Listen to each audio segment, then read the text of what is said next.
DT's got this wonderful font. Is this the Earthbound Mr. Saturn font he's got going on? Right off the bat, rolling in money. That's always good. Money's always a little worrisome going through Escape because you will probably need money at some point in the early game, whether it's Kakariko for buying bombs or Merchant Salesman. So it's good to get that quick thought out of your head.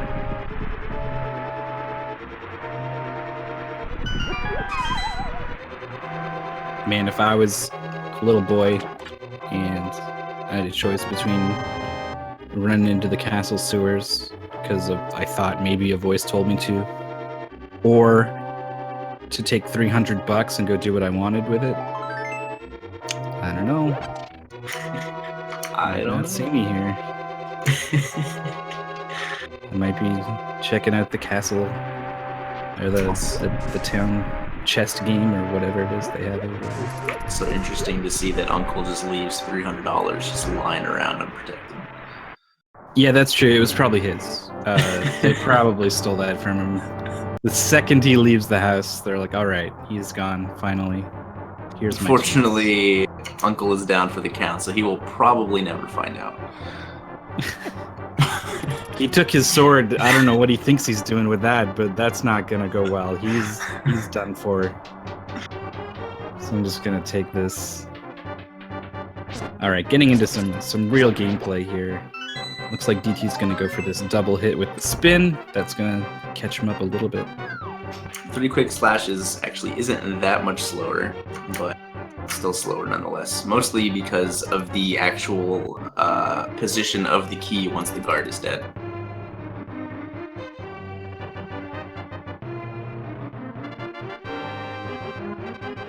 Still no bombs for either player. That's one of the key things you're looking for in the Escape. There's a bombable wall before you leave. It's got 3 chests there, and you would like to check it before you leave so you do not have to come back. That nice single arrow. Yep, we can go ahead and add that on the tracker now, the 1 arrow. Now that other blue guard with the key room is another room that you want to do a different than normal strat in Randomizer. Normally the blue boomerang is in that chest, so killing the guard to the right and then opening the chest and boomeranging the key is the fastest way to do it. But since the boomerang is almost always never this early, it's actually faster to kind of lure the guard to the left and double spin him against the middle chest and statue to bounce him left. That way the key is on your way out. Probably saves a second or 2. But it's like both runners getting through the ball and chain soldier with ease. Yep, opting to throw a lot of pots. Pots do 4 times the damage of a sword swing. You have 2 pots for 8 sword slashes, or some sort of combination of the 2 is always good.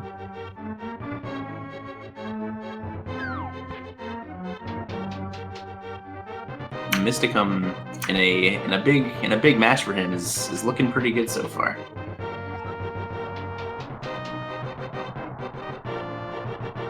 Yeah, people, I mean, in a randomizer, you can make a mistake that loses 10, 15, 20 minutes.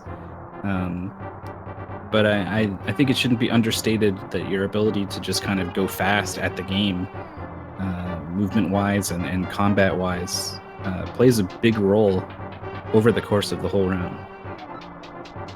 As seen already a couple times in this tournament. Mm-hmm.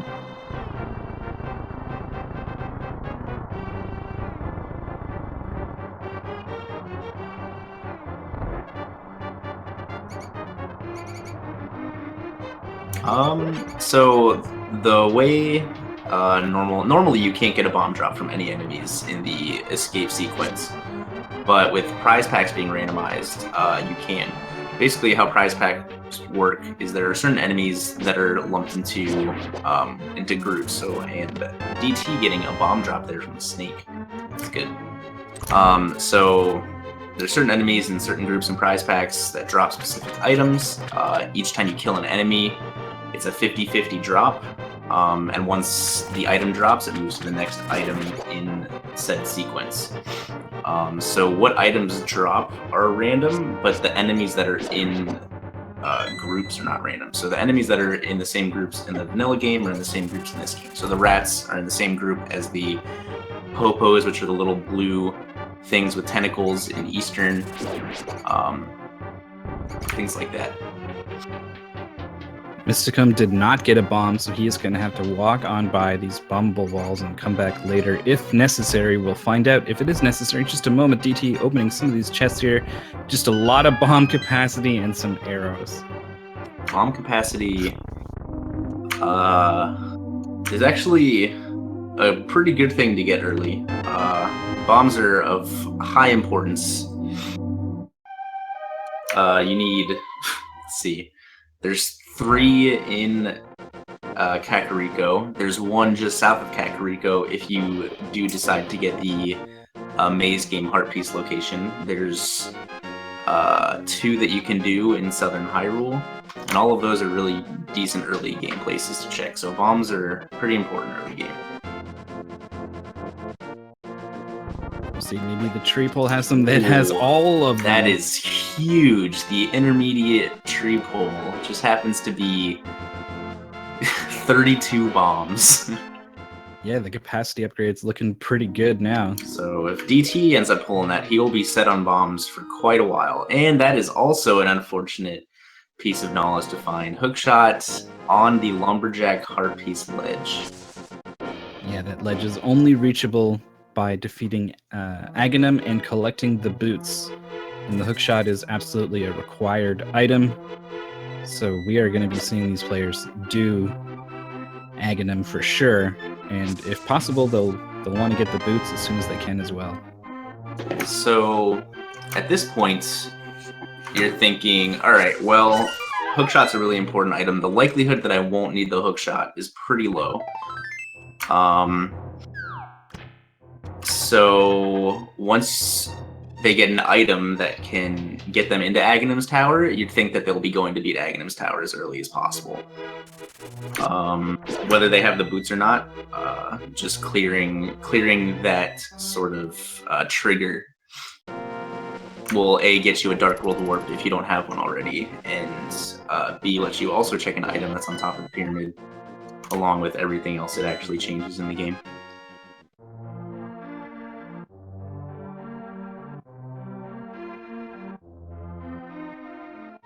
Mysticum is the first one to head into Kakariko and start raiding all of the chests here.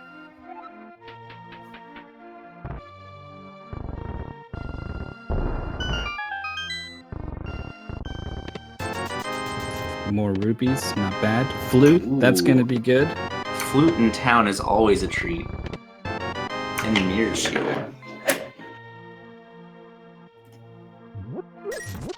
Oops, I just tried to give him the mirror. Different mirror.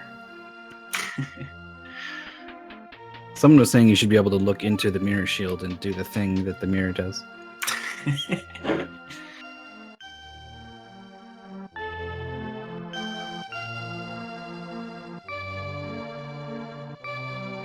So Flute early game, especially without boots, cuts a lot of overworld time. Will also usually be used over save and quits.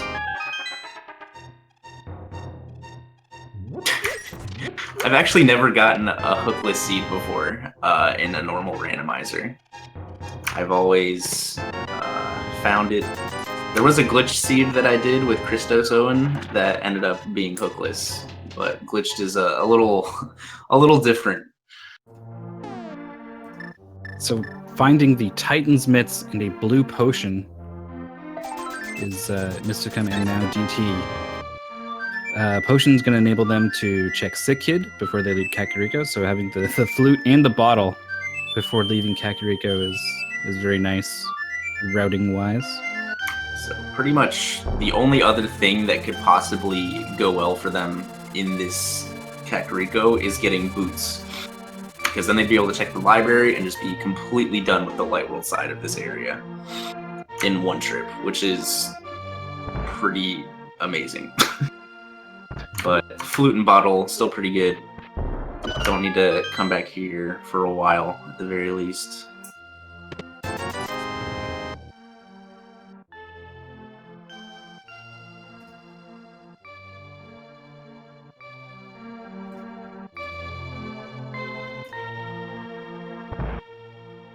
I think I'd probably be wary if a seed gave me Boots, Flute, and Bottle before leaving Kakarot. Well, the bow, that's pretty darn good. So bow is one of those 100% required items, regardless of your skill in the game. To get through Ganon's Tower, you need the bow for 2 rooms exactly.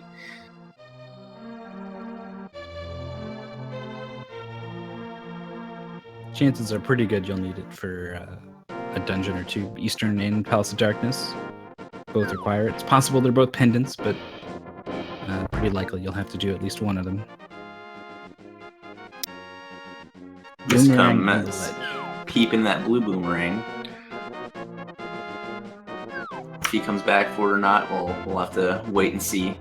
Blue boomerang, not super important.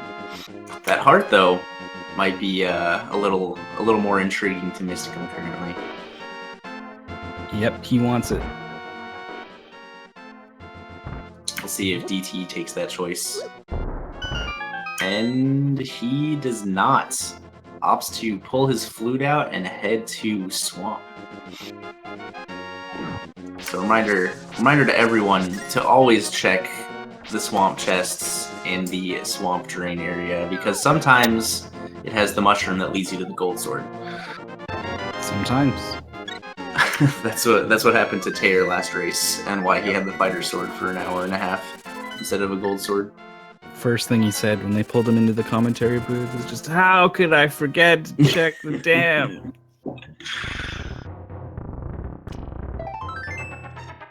So Mysticum, trash in hand, increasing his health by 20%. Not too shabby at this point, especially without blue or red mail.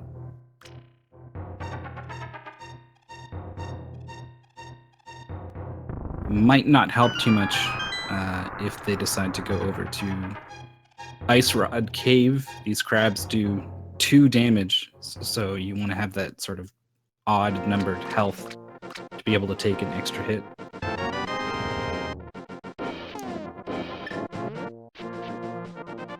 Getting hit by some Moldorms, though. DT's down to 4 hearts. That heart might still be there when he leaves the room. It depends. I'm not entirely sure.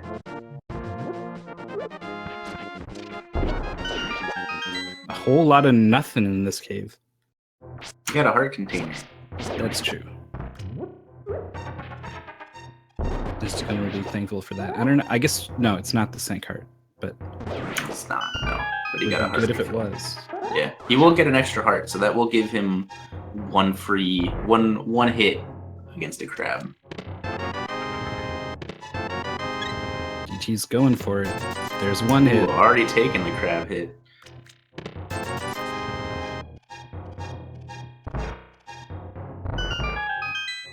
He makes it through just fine.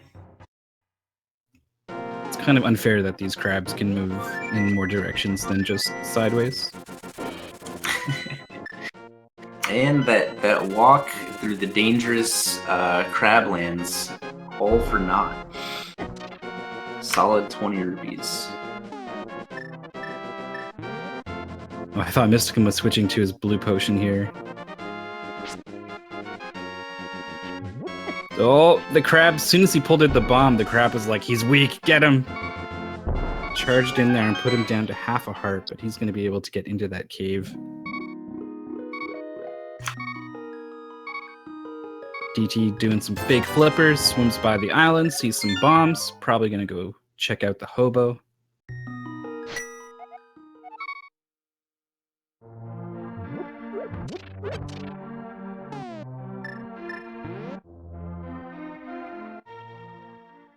Mysticum had to save warp back to the house, so we're going to see where he's off to. Death Mountain. DT getting a nice heart piece. would have preferred something that would help him progress. It would have been a pretty big advantage. Has either player looked at the map yet? Not that I've seen. But, oh, well, no, that's different. That's a different map. It's a different map. I don't think so. So we'll see. Eventually, both players opting to head up to Death Mountain seems like a smart play. Ooh, Mysticum getting Tempered Sword from Old Man. It's dangerous to go alone. Take this. DT will be picking that up shortly. So at this point, there's not too much you can check on Death Mountain. Without a mirror, a hammer, or the hookshot, which we already know where the hookshot is, you can only get the Old Man item, which actually does unlock the save and quit point, so it's not too bad. And then you can check what's on top of the Spectacle Rock and what's inside the Spectacle Rock. Green Potion, don't really need it if you don't want it.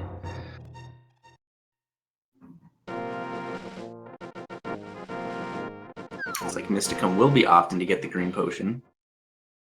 It could come in handy if you don't end up getting half or quarter magic at some point. At this point, depending upon whether Eastern's a crystal or not, I would go check Sahashula's back room, which is chock full of stuff sometimes, and then beating Eastern if it's a crystal, and if not, I'd probably go to Aghanim.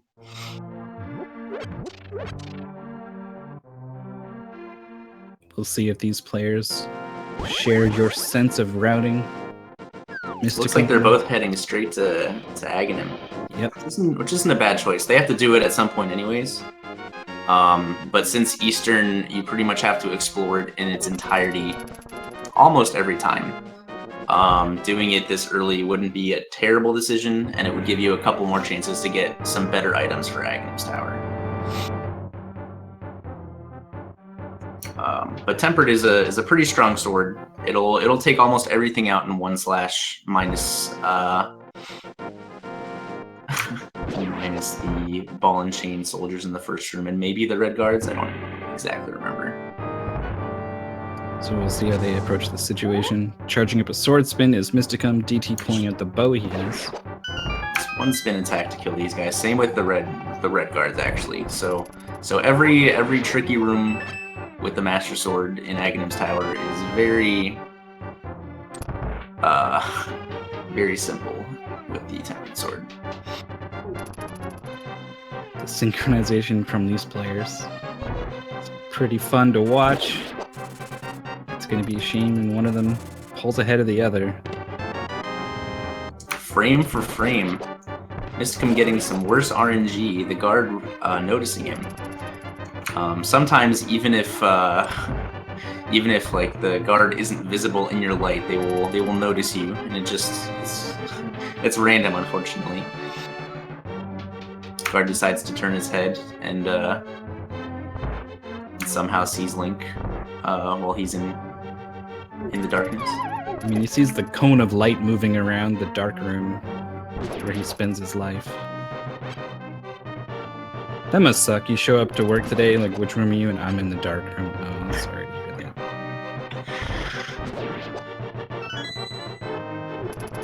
that. A dark room with railings everywhere, so only your exact body width can fit through these gaps. Better than the rooms with no railings and falls to your death, perhaps. That is true. Guards do have a tendency to walk off cliffs and kill themselves, so it's not a fun day at work if that ends up happening to you. GT's pulled ahead just a little bit here. Both players putting those pots to work. I guess they do Tempered Sword damage.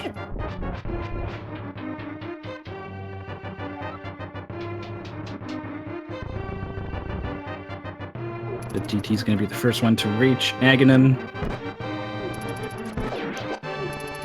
Just a little bit of cutscene, right?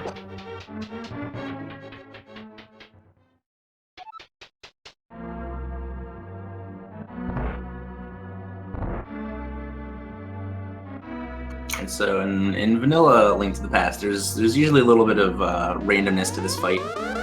But because of the nature of the randomizer and it already being random, they've taken any artificial randomness out. Most significantly, this Aghanim fight and Ganon teleports in Phase 3.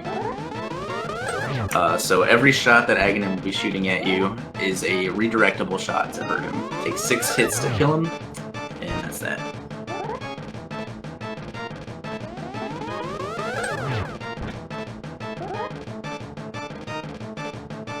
Still have to be mindful of the lightning on every 5th attack.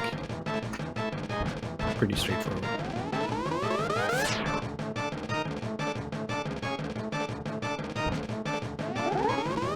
DT's got him down. Does not have the boots to check Lumberjack item, but perhaps the pyramid has them. Hey, there we go. Green pendant in Palace of Darkness. So that means there's 1 crystal in the light world. And they do have to do Mire and Turtle Rock. So a medallion at least is needed.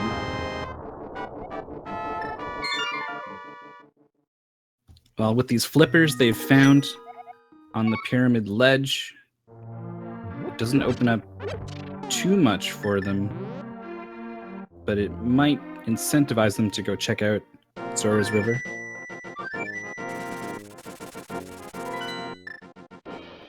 But there's an awful lot of chests waiting behind Shima. So that's where they're gonna go next. Well, DT is anyway. Just to come off to the desert. There's the 3rd bottle that we found already. Meanwhile, DT going to check Sahasrara.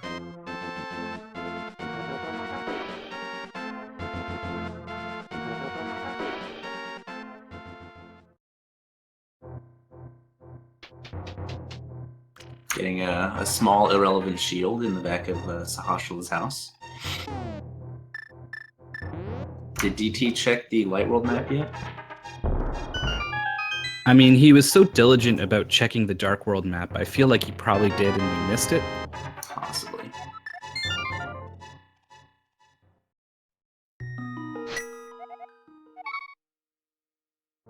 And DT having 500 rupees on the dot, gonna make his way up to Zora's domain. Check the 2 items up there. See if his large 500 rupee investment pays off.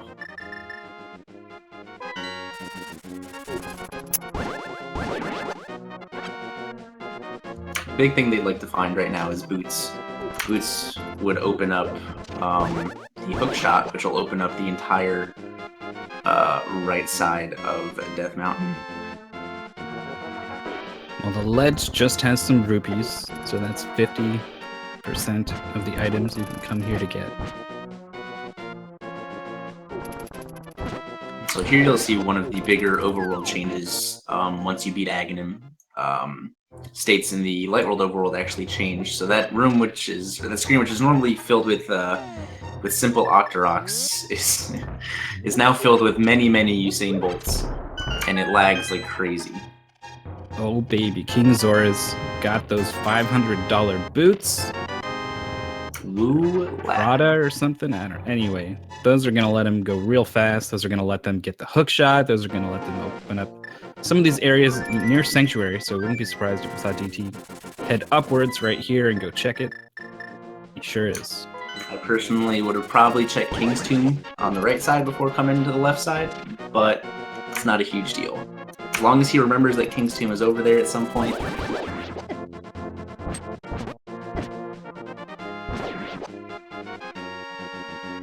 It looks like he's doing it now, so he'll be doing a little bit of backtracking.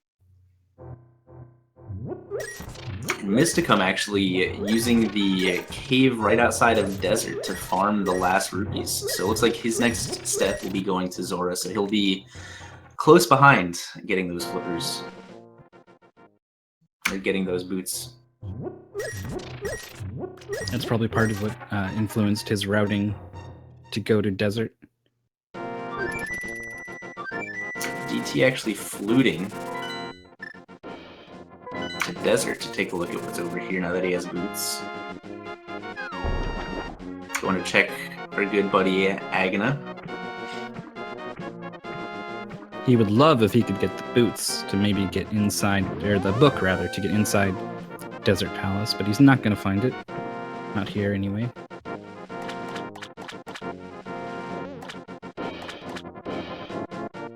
Michigan's got that money, so he's going to go up and get his boots from King Zora. Looks like DT just found the Master Sword. There's only one sword left in the pool.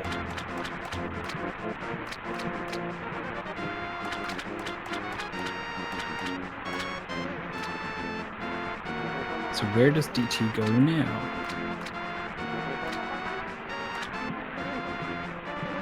Looks like Eastern Palace.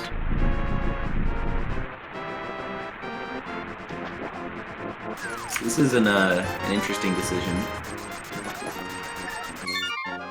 Not getting hookshot immediately is it's quite an oversight. Hookshot opens up 8 chests on the right side of Death Mountain in the Light World. And if they so choose, they could actually get 2 of the chests in the Dark World even without the Moon Pearl due to the abilities of the Super Bunny to open chests. Oh, DT's he's out. He was just like, what am I doing? This is not the hookshot. I mean, once you're there, I don't think, well, unless it was a pendant dungeon.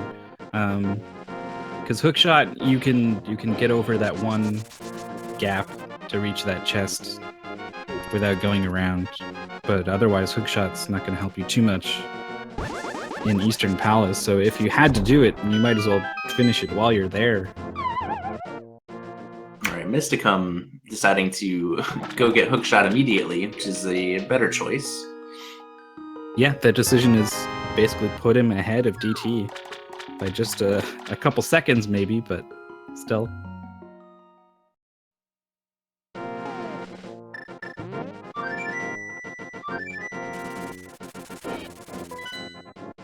Mysticum immediately going to Death Mountain. He knows what he's doing.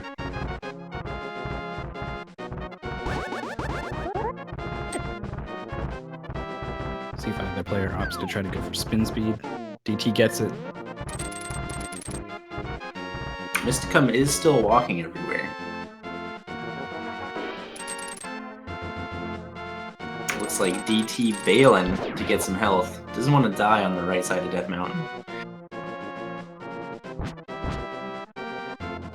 It's a pretty lethal place. The squirrels and the cabbages.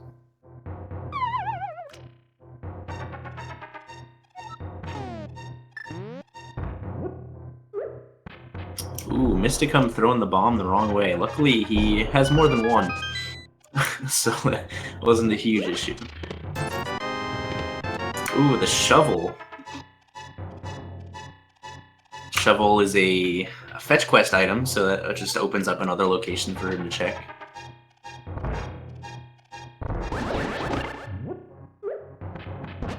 Throwing the bomb even though he didn't have to.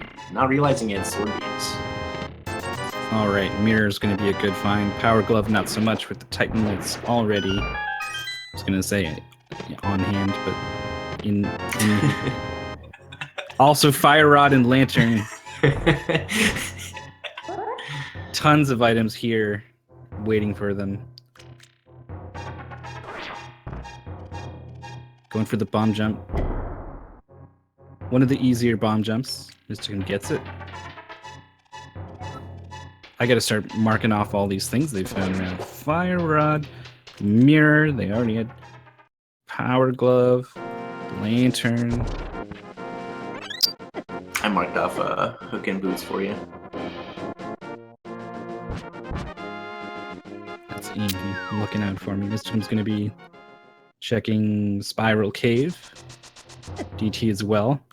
DT not taking a peek at what's on the island up there. That little bit of knowledge could come back to haunt him at some point if he has to come back here. And by haunt him, I mean waste like 30 seconds or so. Ooh, another fetch quest item in Death Mountain with the mushroom. So that gives them 2 pretty quick options to check now in the light world before deciding what to do next. Don't have the moon pearl yet, so they can't do too much in the dark world. This to come right off the bat. Going to check the mushroom, while DT is actually going to show off the Super Bunny. So I can explain this a little bit. So normally, the only place you can access, I don't think this mirror warp is gonna, or the mirror block warp is gonna work as a bunny. Oh, it does. Interesting. Oh yeah, you can use the mirror as a bunny. It's one of the few items you can use.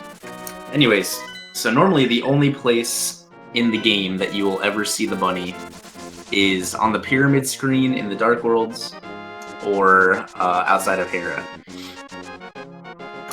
where nothing really bad can happen. Look at the sprite change on the bunny with the blue tunic. Yeah, if the bunny gets a tunic, it changes it changes his color. If he gets the red tunic, he turns a really bright red, like it's visibly red more than pink. And with blue mail, I guess he just gets brighter. Actually, looks like blue mail went away after he screen transitioned. And then it kind of came back while he was warping back to the light world. Fun stuff. But yes, so normally the bunny state can't really be changed.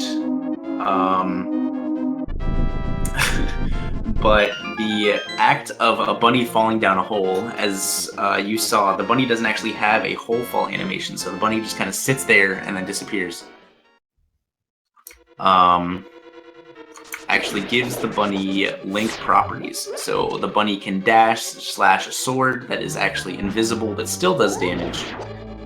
And pick up pots and open chests. So there are actually a couple chests that you can open in the Super Bunny state throughout the game. A couple in Misery Mire area. And those 2 chests in Dark World Death Mountain. So a lot of words to cover a relatively simple glitch. In that time, both players have checked the mushroom for nothing, and they've checked the shovel for the book. And the book has enabled Mysticum to head on over to Desert Palace. He's got the boots, he's got fire sources, he's got the book, so he's going to be able to totally finish this dungeon.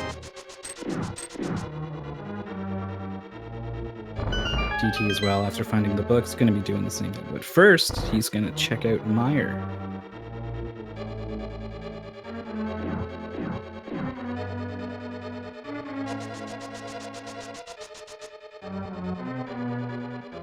Mire requires Quake. So that cave right there is another cave that you could check with the Super Bunny glitch, although it is a little different. To activate the Super Bunny glitch there, you would have to mirror the same frame as you enter that cave.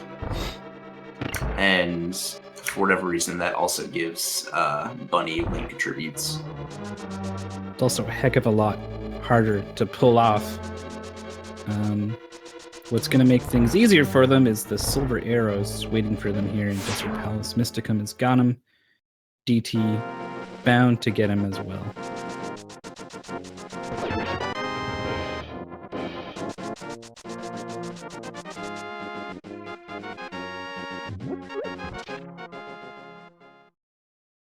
And both of them have both the fire rod and the lantern, since they were they were actually right next to each other in a Death Mountain cave, so they both are ready and armed to kill Lamolas.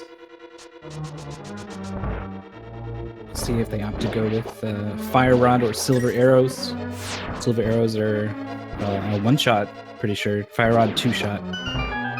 But the arrows are kind of laggy, and there's kind of a lot of delay to firing it, so I have seen people prefer to pull out the fire rod even when they have both.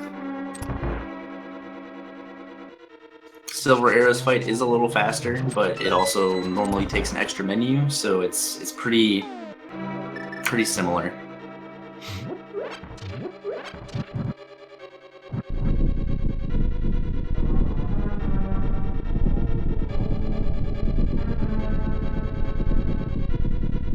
DT picks up the silver. So he's already got the lantern out. So if he's not lighting the torches with the fire rod, perhaps it's because he plans to switch to silver arrows. And will this fight for Mysticum? Mysticum whiffing on 3 or 4 fire rods right off the bat. Opting to switch to the silver arrows. Just missed that one shot. Trying to snipe him from across the room. Generally a bad idea. It's going to lag the game, assuming you miss, which is you're probably going to, because it's such a hard thing to do, to hit these guys from far away. But the arrow's going to lag all the way across with all those sparkles, and it's going to stick in the wall, and that's also going to lag and slow things down. So he finally gets the land molds down 4, maybe 5 cycle. Not a great fight for him. But finally getting that fight down, getting his first crystal. He's well on his way. DT's got the first one. He's got the second. Perfect And fight.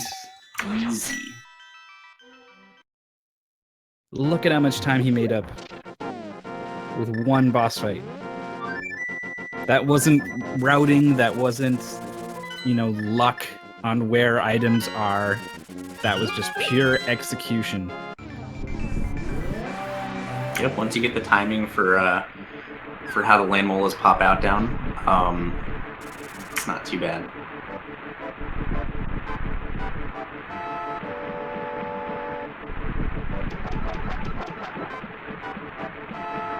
Alright, so a little interesting stuff happening on Mysticum Seed. Bunny is also normally not supposed to ever get close to deep water. So some interesting things can happen. Mysticum realizing that you can't open those chests without the Super Bunny state, so we'll see if he tries to activate that real quick. Going in and then coming back out will set him up on the pixel, so he would just have to tap up and mirror at the same time. But opting to go check the northeast desert cave.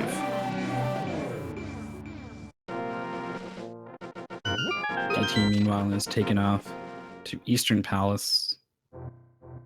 Just some bombs waiting in the corner here for Mysticum.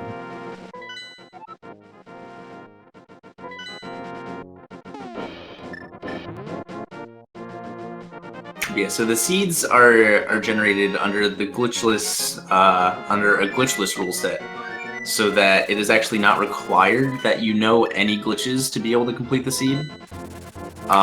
But it is raised under the no major glitches rule set.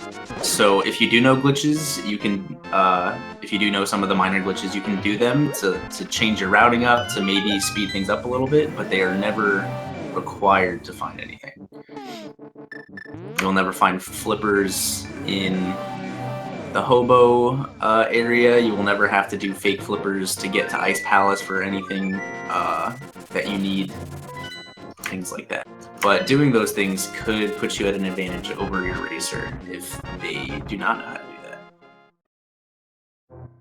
So is Eastern Palace required at this point? I mean, well, maybe. I mean, Palace of Darkness is open, but it is also a pendant.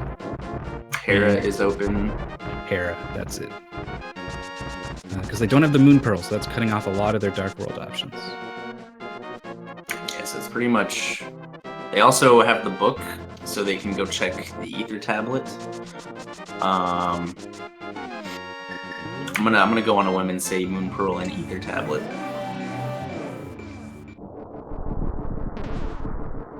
I bet Armos has it.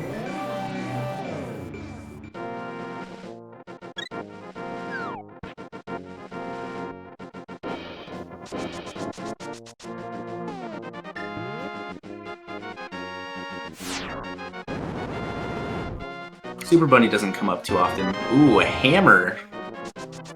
Hammer from Ether Tablet. Not quite the Moon Pearl, but still a pretty good item. Yeah, Super Bunny doesn't come up too often in glitchless randomizers, so most commentators know how to explain it. So it's I think it's fine to just leave as is.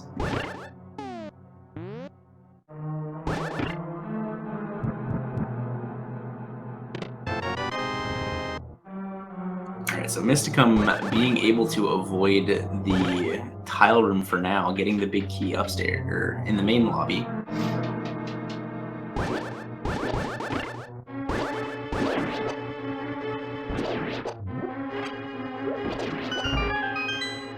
Igor giving DT a bit of trouble. We'll see if he can do the 2 Igor room. Gets it. He's into the Armos fight. Silver Arrow is going to one-shot all these guys.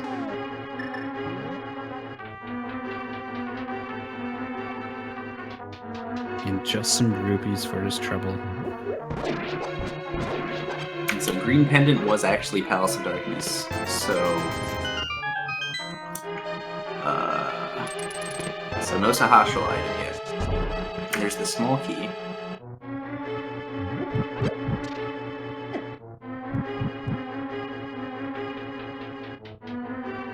If DT is willing to do Light World dungeons here, despite being pendants, definitely expect him to go to Hera here, and if he checks that Ether Tablet while he's here, he's going to be really happy. The hammer is also a guaranteed... I guess there are very few circumstances where hammer would not be guaranteed. It's not necessarily required for Ganon's Tower. Ooh, Moon Pearl from Moldorm. That's a nice thing to see. But I guess if the big key is on the right side in Ganon's Tower, you wouldn't necessarily need the hammer at all.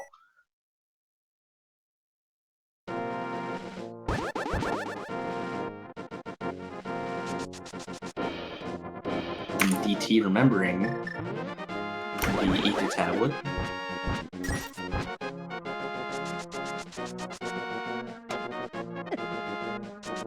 So assuming Mysticum manages to stay clear of Eastern Palace, as it's kind of just a time sink at this point, he will maintain this healthy lead over DT. But it's an easy dungeon, it's a fast dungeon. If you're out of options, it can start to look pretty appealing, so we'll see if Mysticum can kind of dodge that bullet for the rest of the race. Alright, so Mysticum checking the Turtle Rock medallion, which is Bombos. So they need both Quake and Bombos to finish this run. He's also gonna be checking the Hookshot Cave real quick and the other 2 chests in Death Mountain, hopefully.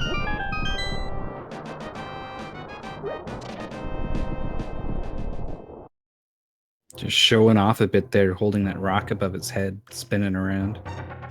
He seems kind of distracted at the moment.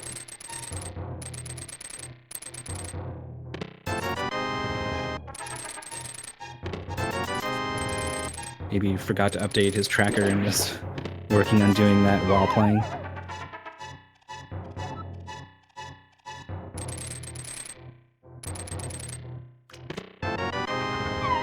Hookshot Cave, not going to have anything for him.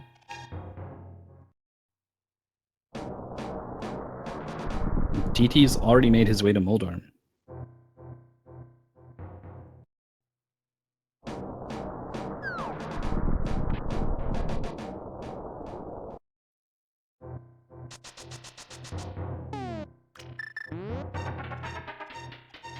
No falls for him. He's going to take him down. He's going to see that Moon Pearl. He's thrilled to see that.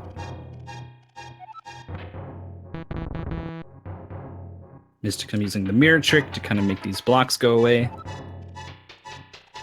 Something to do with how the blocks change from background objects to sprites while they are moving. The game doesn't like it when you try to use the mirror. So just kind of deletes them. Very handy. So he's going to get his blue tunic. Or blue mail, I guess it is in this game.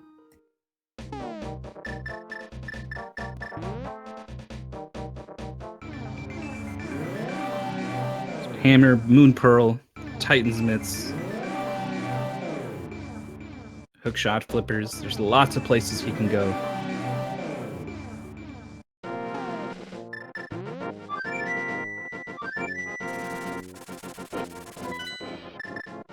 DT also going to check Turtle Rock Medallion.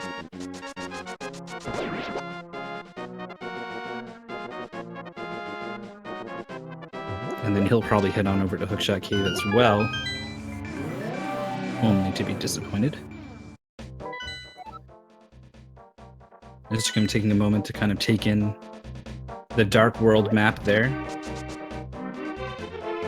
He's in the Village of Outcasts. A number of things you want to tick off on your checklist when you first get here. So he's heading to the treasure chest game. Just gonna find some rupees. And he's not gonna go back in for more. Taking a net loss, actually. Paying 30 rupees to get a bomb and 20.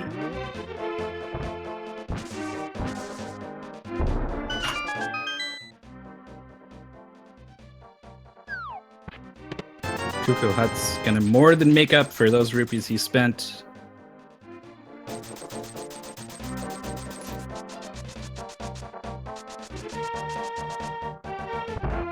And now he's heading over to the C-shaped house. Looks like DT is heading over to Hype Cave, perhaps. That's a good choice. Or maybe not. Might be heading to Swamp. He's got everything he needs. Not my first choice, but not a bad choice. Swamp is one of those dungeons that definitely has a lot of items you can check and a lot of possibilities, but it's also very slow if you have to check the entire thing. So it's not necessarily your best first choice dungeon.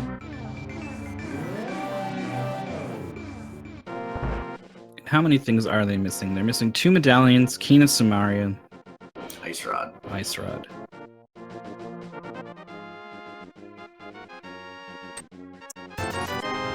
Well, there's one of them. The Dwarven Breadsmiths were holding out on the Quake medallion.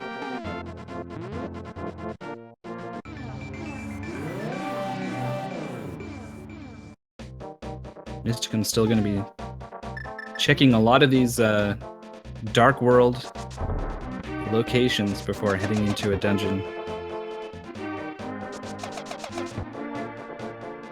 We'll see if this strategy works out for him.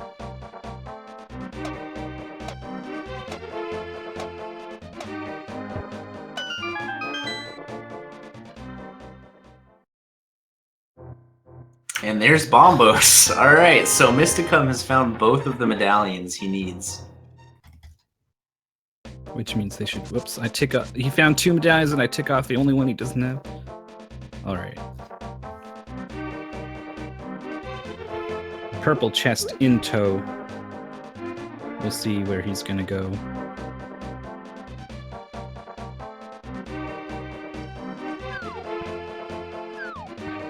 Okay, so both required medallions being on the same screen essentially is it's quite interesting.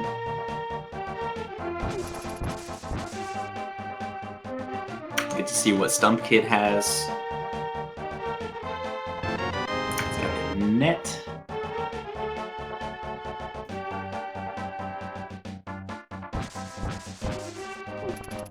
I'll be mirroring down here for this heart piece location.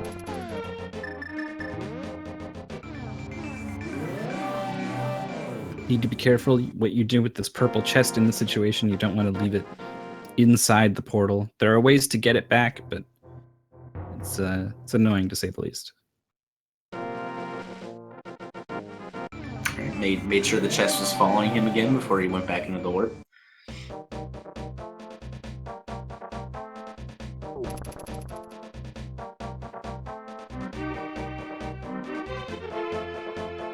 So I'm pretty sure DT has yet to find something in Swamp Palace here to kind of justify his decision to be here.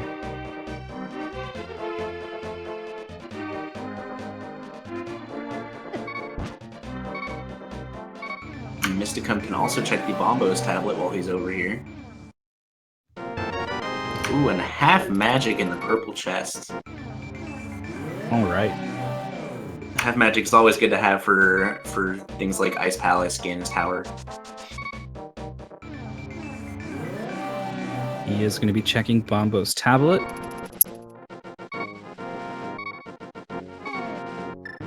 Pretty good routing for Mysticum.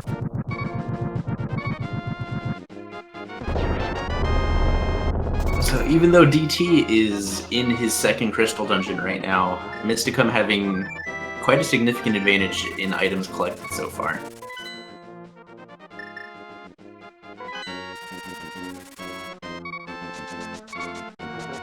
Mysticum might be opting to do Thieves Town now, which is arguably a better play than doing Swamp. Not quite as many possible item locations in Thieves Town, but getting the extra chest in Thieves Town is really not out of the way of the normal Thieves Town route that you'd have to do either way. So, so it's not a bad play if you're still looking for items. Mysticum also dangerously low on health. He sure is. He's heading down here. He's doing the digging game, which he could not do with the chest following him. Even if you leave it behind, the grumpy old man here will not let you play his game.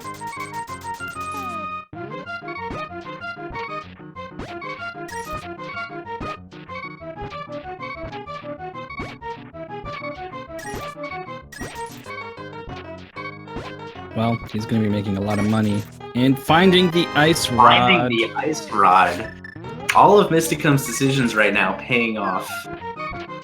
Only needing one more item to be in go mode, and that is the Cane of Samaria.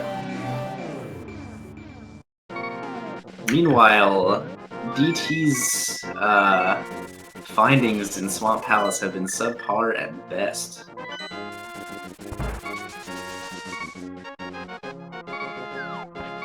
So it looks like Mysticum going to bonk this cave open to get some fairies. Not a terrible idea. He's got a whole bunch of bottles.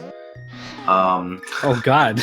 Well, deciding to light it up a little bit in the fairy fountain. Okay, he wanted to use his magic so he could drink the green potion and empty the bottle. It was not just some kind of terrorist attack on the fairies. He's got two fairies and a blue potion in bottles now, so he's pretty set for pretty much anything the game will throw at him. So it looks like maybe now he'll be hitting up Thieves Town. He can hit up Thieves Town and Skull Woods, both very quick dungeons to completely clear out. Although I'd personally check Hypecave before doing any more dungeons. That's one of the first places you want to check in the Dark World once you get access to the southern areas of Hyrule in the Dark World.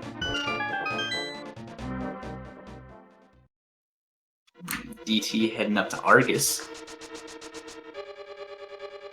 Pretty interesting fight. You gotta hookshot all these cotton candy puffs off of him. And he moves 3 times and then spins them all around in a circle.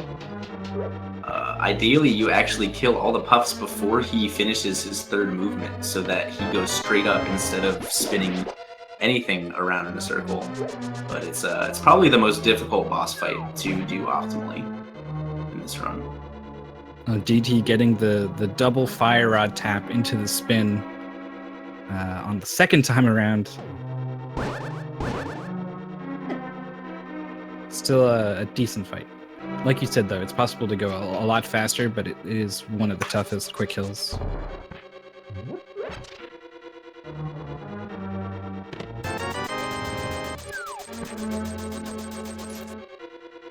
If you want to go all out, you do the sort of hook dash with your sword out to keep your sword out and repeatedly rope them into the poking sword, which is doing full slash damage, and it one-shots them. It's really complicated. So yes, DT forgetting to get the big chest in Swamp Palace. Hopefully that does not have the Cane of Samaria in it, because that could be something that he forgets for a long time. He got the big key in the upper half of Swamp Palace. So the only way to really get the big key in the quickly fashion is to just beat the dungeon and then double back once you get sent back to the beginning.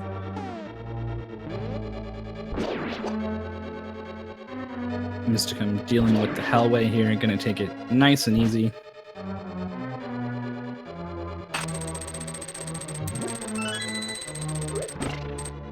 Thieves Town is, I think, the 4th dungeon in the game's sort of intended order. So the things here can do quite a lot of damage. Blue Mail really helping out. Difficulty, thankfully, not spiking up too much. A lot of things do 2 full hearts of damage, but nothing more than that. Once you get into to dungeons 5, 6, and 7, that's where stuff starts hurting. Because at that point, the game expects you to have Blue Mail from Ice Palace. So Dungeon 4 is the last relatively calm dungeon. It also has the perk of the boss being just hits and not actual health required. So you can hit him 3 times with pretty much any sword and it'll do the same amount of damage. And DT getting the Ice Rod here. It's a pretty good find. She's probably pretty happy about that. It's pretty close to the Dwarven Blacksmith as well. Chances are pretty good. So he should be getting Quake here, and we'll see if he remembers the Hammer Peg Heart piece to get Bombos. Looks like he's gonna go check a couple other things in Kakariko, or Town of Outcasts, before he drops the frog off.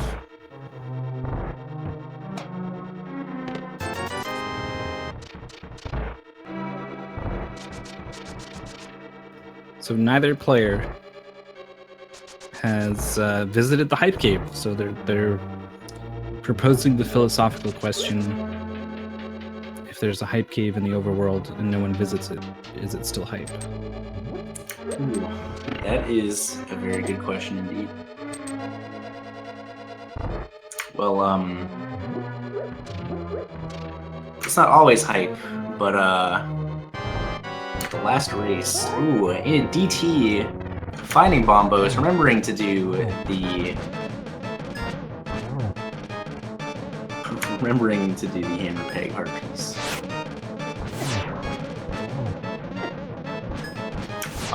The last race had 3 key items, I think, in the Hype Cave. Oh, down to half a heart. Mysticum, use the potion, for God's sake, man!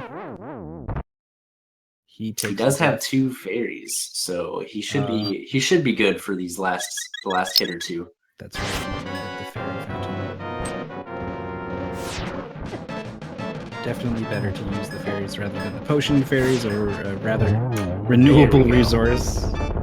They grow in caves and under rocks, whereas potions cost precious dollars. He knows what he's doing. It's both even with crystals. DT has just done a longer dungeon, which Mysticum might not actually have to do all of if he ends up finding Cane before heading to Small. Looks like Mysticum opting to go straight to Skullwoods, which isn't a terrible choice. It's another quick dungeon.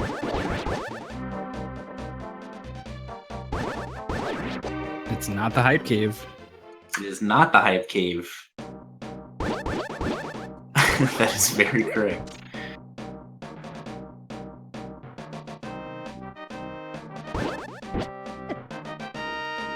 Not sure where Mysticum's going.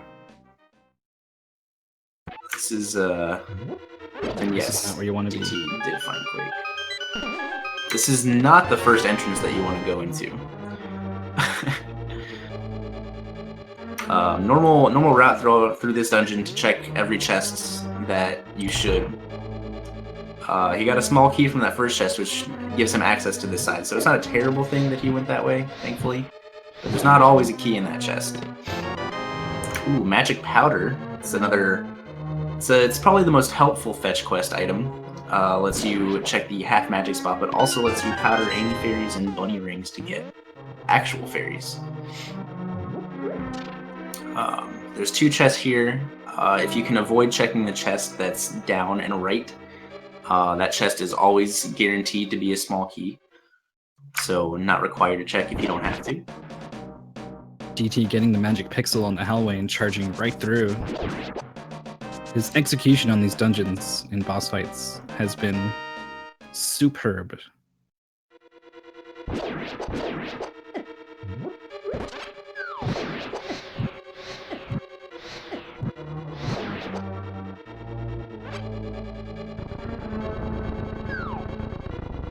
Skullwood's containing 2 possible items. We did get powder. So one more non-dungeon item. He will getting grabbed, pulling the statue a little bit too far. Yep, that 1 pixel that he pulled the statue not only prevented him from leaving the room, but also just gave him less space to move around in, so that almost impossible to avoid the wall master coming down from the ceiling.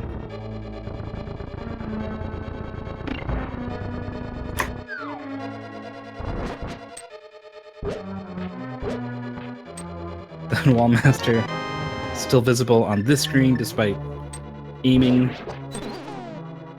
for Link in the other screen. That was pretty nice. There it is, a renewable fairy right there for Mysticum. Back up to 2 fairies. Gets hit by the spike into the wall master. Not a terrible thing. He didn't really have to be in that room anymore.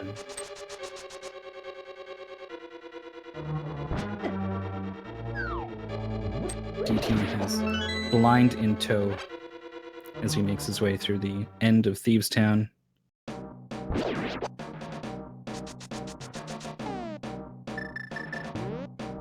A helping hand, that's right.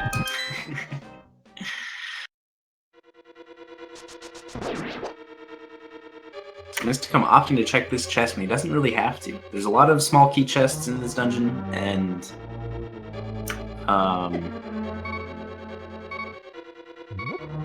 only 2 items. So as long as you keep track of how many non-dungeon items you've gotten, you can avoid checking unnecessary chests here.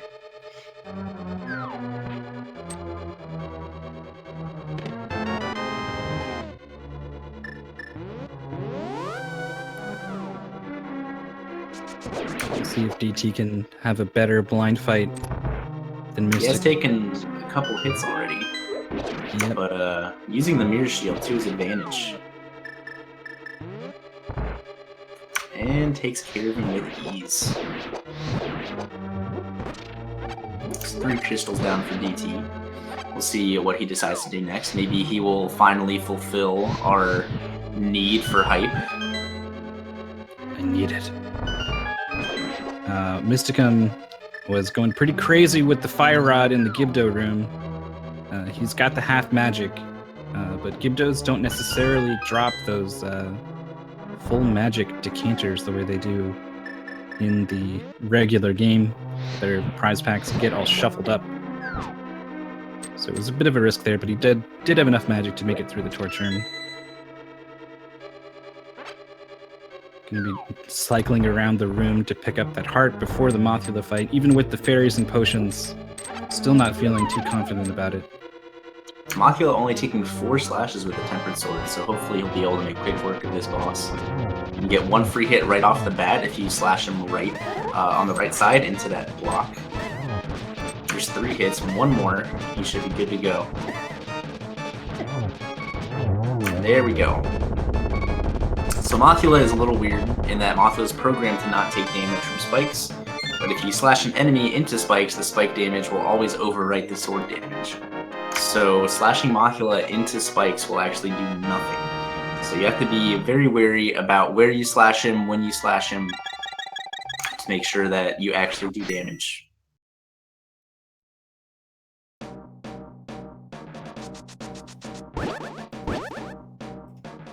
Looks like Mysticum going to check the big chest, which will be all for naught.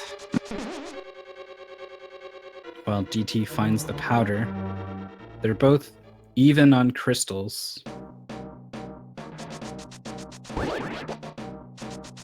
But like you said, if Mysticum can find the Cane of Samaria before doing Swamp, he has a lot of time to save by taking the straight shot through that dungeon.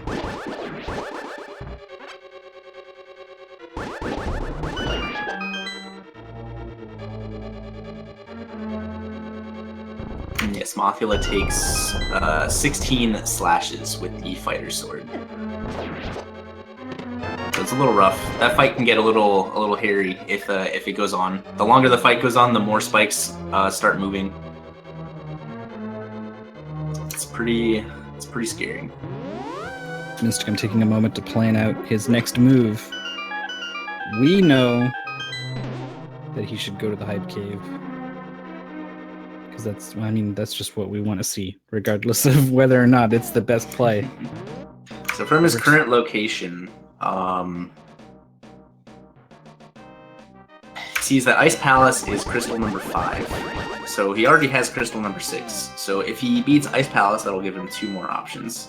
It's not the best option to go for right now. From his current location, checking north of Darkworld Kakariko isn't a terrible option. See what's on the bumper cave ledge. You can check out what's on top of the ledge in the graveyard in the light world with the mirror, and then check Catfish. That's not a terrible route to go to. Looks like Mysticum might be giving us what we've been waiting for.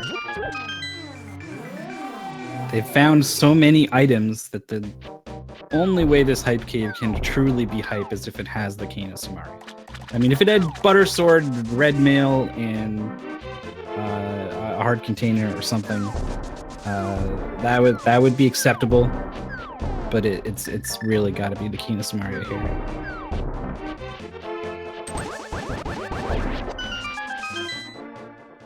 Cane of Samaria does happen to be in these 5 locations. Mysticum will be in go mode. Getting a heart container is not too bad. There's the wrong cane. It's the wrong one. The cape. So the cape does give him the cape and the Cane of Burna open up 2 more locations for him to check. You can check the Cane of Burna cave, which is in Darkworld Death Mountain, and can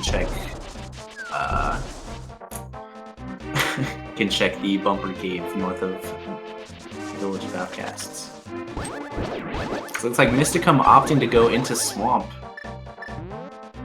This is his big advantage that he's kind of losing here.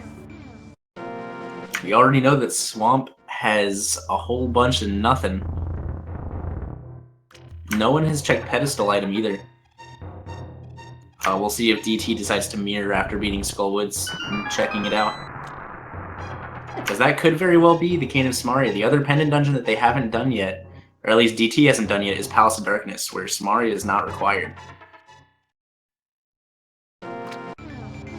Could this be the seed? Could this finally be the seed where the pedestal item is required? We've had a couple key items there already. One of my races had Powder, another race had Quake. But it's never been required. Yep. 4th crystal for DT. Making pretty good progress, but like so many races have in the past, the last item is this Cane of Samaria. I'm also not sure if either player's actually checked the 2 chests outside of Misery Mire, because they both went there without the Moon Pearl. I don't think either of them have gone back. I'm pretty sure you're right. Alright, so it looks like DT's mirroring. Gonna check the pedestal item. Let's see what we got.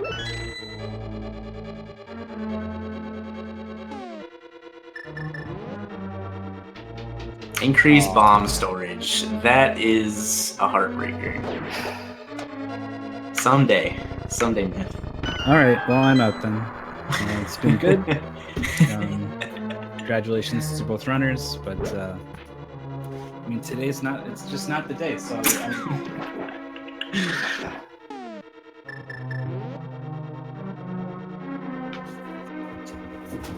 Alright, DT's heading to Ice Palace. This is another dungeon you'd rather not have to check all the dungeons for. Very quick if you're going straight to the boss, but very not quick if you need to go all over the place. I don't know the route for this dungeon very well at all because there's so many ways to go depending on what your goal is and what items you have. Ice is not only a crystal, it is the 5th crystal, which will open up the super bomb for DT.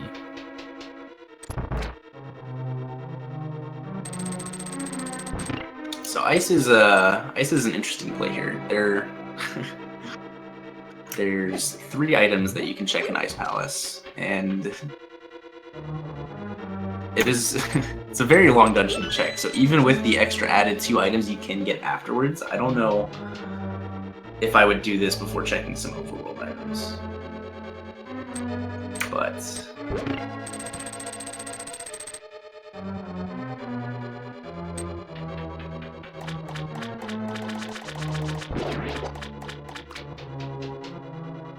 see if DT can get this wonderful strategy with the 2 Stalfos and 1 bomb situation.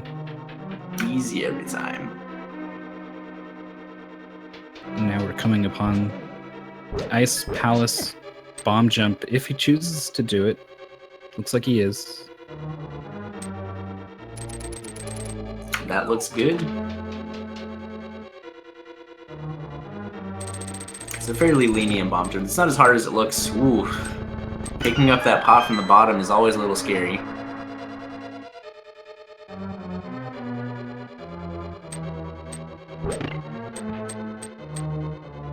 So he did get a key in the early chest, so he will be able to just head right here. But opting not to, deciding to come back later for those 3 chests, I suppose.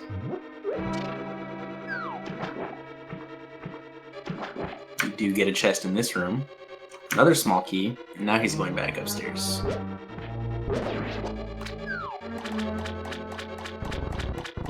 Doing pretty good moving around on the ice. Link's momentum and physics does some weird things when you slash your sword. Slashing your sword, pretty much using any item at a certain time will increase your momentum and be a little more controllable than just walking.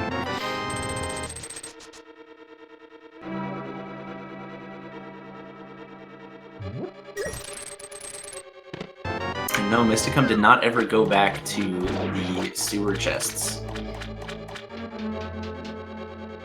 Luckily, those were a whole bunch of nothing. But, could be a little time waste if he ends up remembering those. Often there's races where the chat is just hoping that a player remembers to check something, and in this case, perhaps we will be hoping he forgets to check those chests in the sewers. This race is pretty close. It's looking more and more like DT's got the lead. Yeah, at the moment it's looking like DT has the lead. With the one advantage Mysticum would have had is doing Swamp, having all the items already. Wiping that out himself, he's probably about a dungeon behind at the moment. But it's all pretty much a race to see who finds Cane of Samaria first. Yep, if the Cane is not in Ice Palace, and he leaves Ice Palace for later, until after he's found the Cane, he can save a bunch of time by going the faster route through that dungeon. So DT is also doing the last dungeon that's required that the Cane of Samaria is actually needed for. He could go into Misery Mire, but would not necessarily be able to beat it in one trip. And Turtle Rock is completely out of the question without Cane of Samaria. So, at this point, I don't think DT would wander into Misery Mire this early without checking several overworld spots first.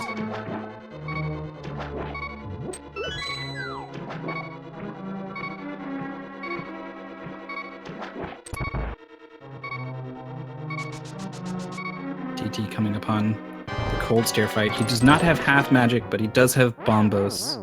He also has a death in Mysticum. Dashing up into Argus. Fairy gonna pull him back from the brink there. I think he's still got another fairy.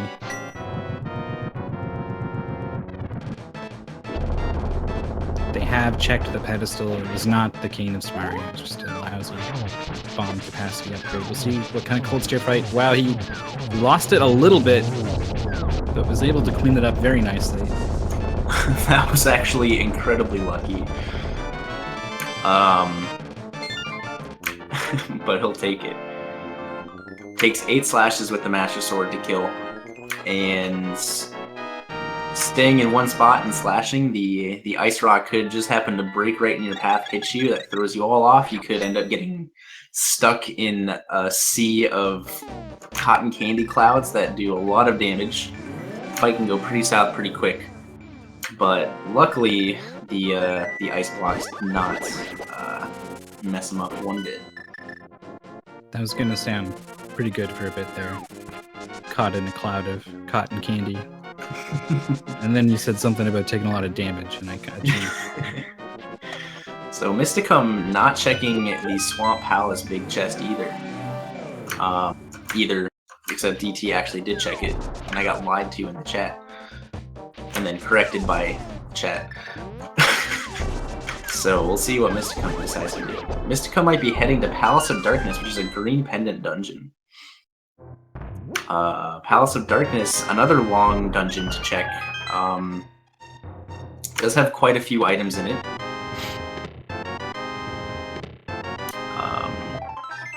Second most a dungeon can have to Swamp Palace. And also having the green pendant adds another item to it, so not necessarily a bad play, but I would most certainly be checking overworld locations before this. Could be perhaps Mysticum has a feeling that he might be behind at this point.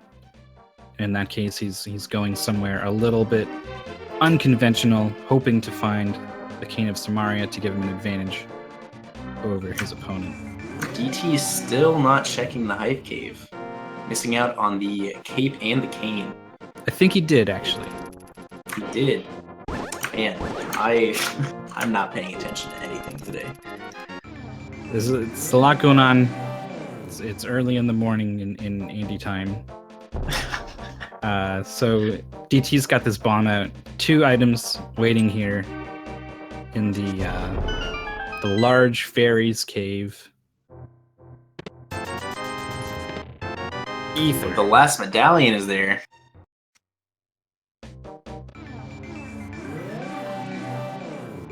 I was trying to cover for you, put you in the time zone where.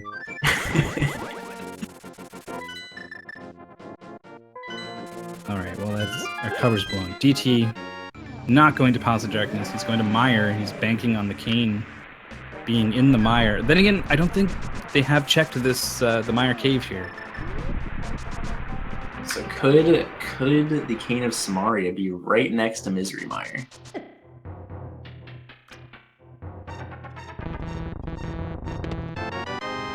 Ooh, just an arrow upgrade and a useless shield. So was he just checking the cave, or was he? I don't think DT did not check this area either. This is just bombs. So we'll see what he does next. Yep, he's going to be in the light world at this point, so he'll either flute when he gets out, or he'll go back in that portal and head to Mire. He's in the portal. He might be heading to Mire. This could be a chance for Mysticum to try to come back a little bit. Or the cane is in Mire, and it seals his fate. We'll see.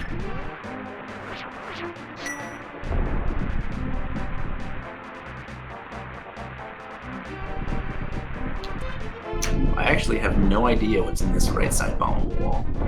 Ooh, fairies. That's interesting. Good thing to know. Mysticum has been pro fairy this whole round. Ooh, not able to catch a second fairy. They both end up walking right into him. Last 2 crystals that DT needs is Misery Oh shit! Cane of Samaria in Palace of Darkness. Oh, Mysticum is in go hey. mode. Also, apologies for This is big. This is really big. DT unlikely to check Palace of Darkness for this rod. It's gonna let Mysticum do Ice Palace very quickly. This is what he needed. Leaving the dungeon. Maybe mistaking this dungeon for a pendant or a crystal dungeon, when it is in fact the green pendant. So I don't know if Mysticum has the big key yet. I've been watching DT.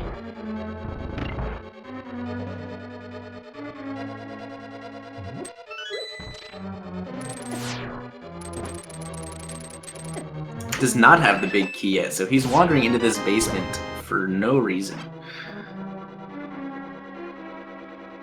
Besides the fact that he already has everything and doesn't have to. He's got silvers, he's got lantern, net, bottles, powder. The only safety items I can imagine he might be looking for are red mail and butter sword, but It's mirroring, realizing he doesn't have the big key, but then continuing to go through this dungeon to look for the big key. So the dungeon music is actually dependent on whether it's a pendant or crystal dungeon. Ooh, it's mirroring and leaving. That could be pretty important in him keeping his lead. Going out and checking.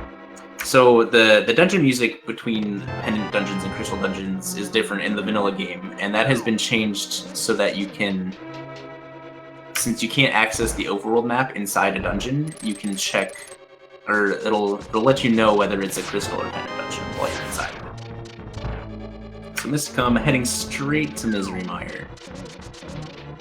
Might give DT a high five on the way in there.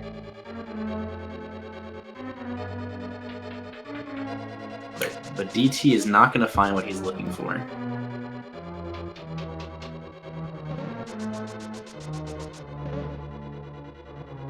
Alright, so DT not going to be able to complete Mire. He's going to check all these chests. He's going to mirror out. Where do you think he goes next? We know where he should go, but where do you think he's going to go? That's a good question.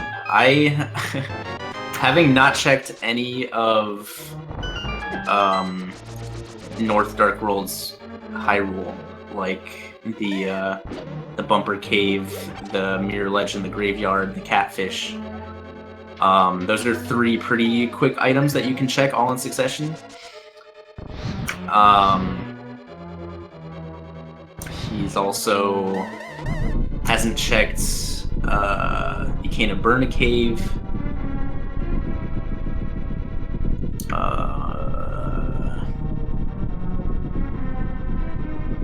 He never did purple chests. There's been quite a few things he hasn't done yet, so it's hard to say where he will go first.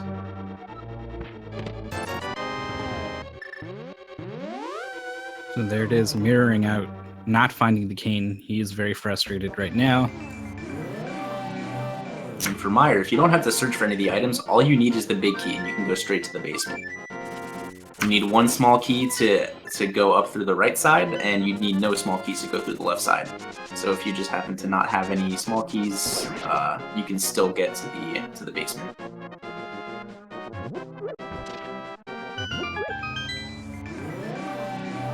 Not sure where Mysticum is going. There is a small key up here, but it is it's not really necessary. There's tons of small keys in this dungeon, and there's plenty of ways around these lock key doors.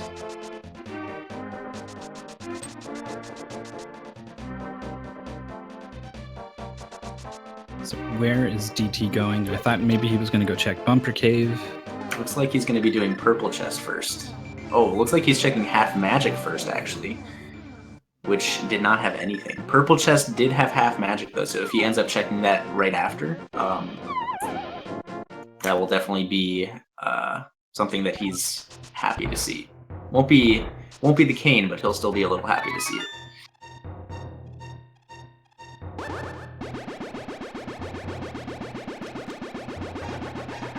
Mysticum still prowling for this big key in Misery Mire. The sooner he finds these big keys in Mire and Ice Palace, the bigger his advantage of finding the king first grows. There it is. There it is. So he can, since he's already on the right side, I'm not actually sure whether it'd be faster to go through this northwest door or whether to go to the right side and just go up that way. But either way, it works. Gets you to where you need to go.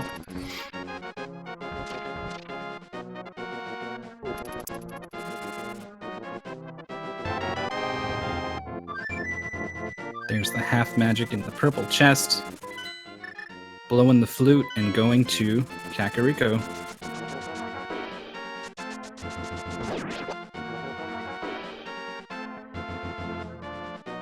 More fairies to add to his collection. Oh, he's full.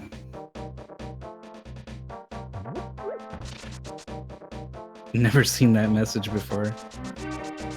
Sorry, bucko.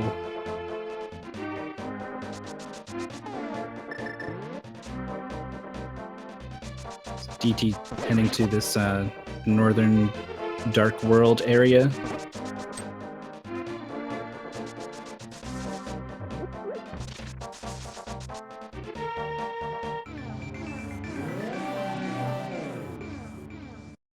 Keep in mind that this is an important match. If Mysticum wins, that keeps his hope of advancing alive. Absolutely right. DT's got 2 wins in this group already. Mysticum has 1 loss.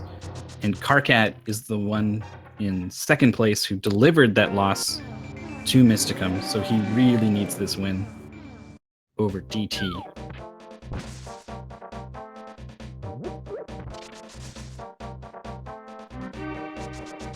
Yeah, given the situation DT's in, this is probably the route I would have chosen. It has the most items that you can check quickly that's not in a dungeon. But after this, Pod would probably be a pretty good second option. So hopefully he'll be going here next for his own sake.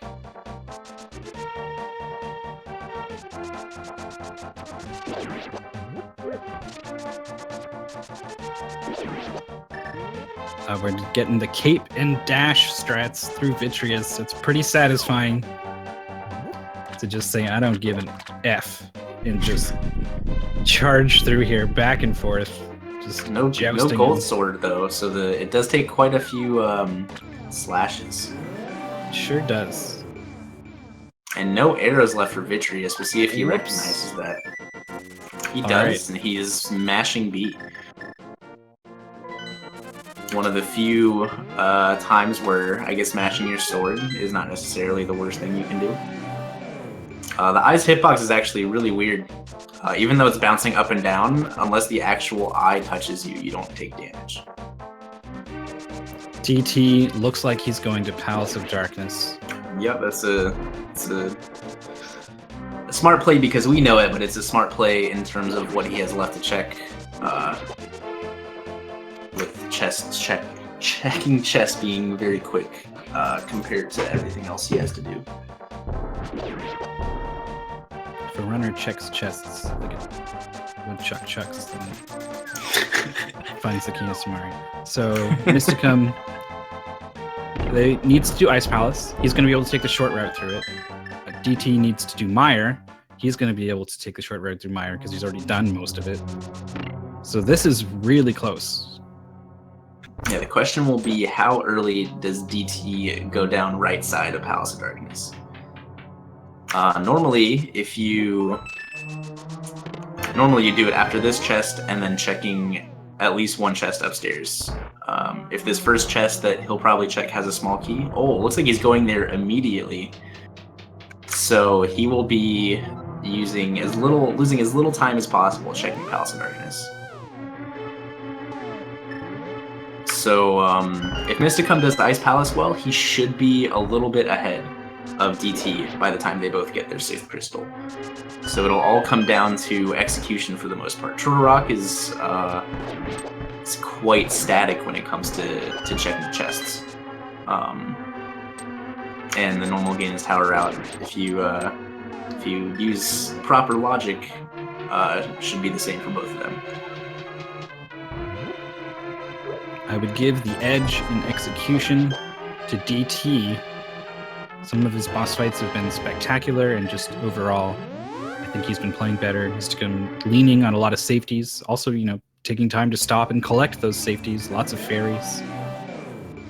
So he's going to have the lead, but I expect DT to make up some ground throughout Turtle Rock and Ganon's Tower. It'll actually be pretty close with the way this Ice Palace has been going. Mysticum might be a little behind. It has not been going too well so far. It's been taking me a lot of damage, doing rooms a little slowly. Not only did he not get the quick kill on the Stalfos, they also just lagged the crap out of the game for a long time. Looks like Mysticum might not be doing the bomb jump.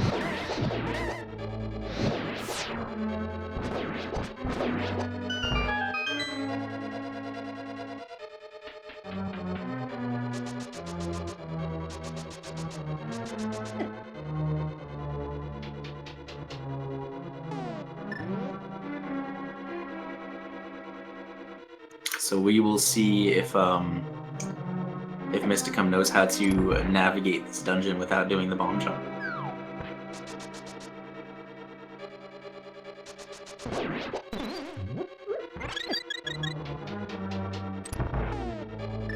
DT already getting through some of these big key doors in Mire.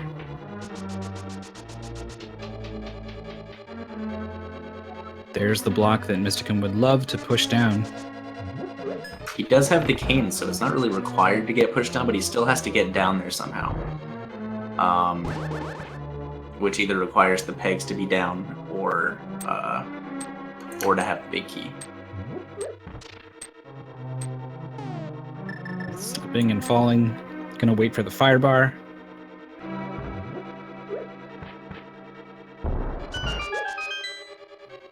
See, it's looking like DT is gonna come out of the 6th crystal dungeon ahead. Ooh, and there's the big key. So this actually could be pretty close. It's not a long trek for Mysticum to get back to the big key room in Ice Palace. Has to lift up this top right pot here for the switch.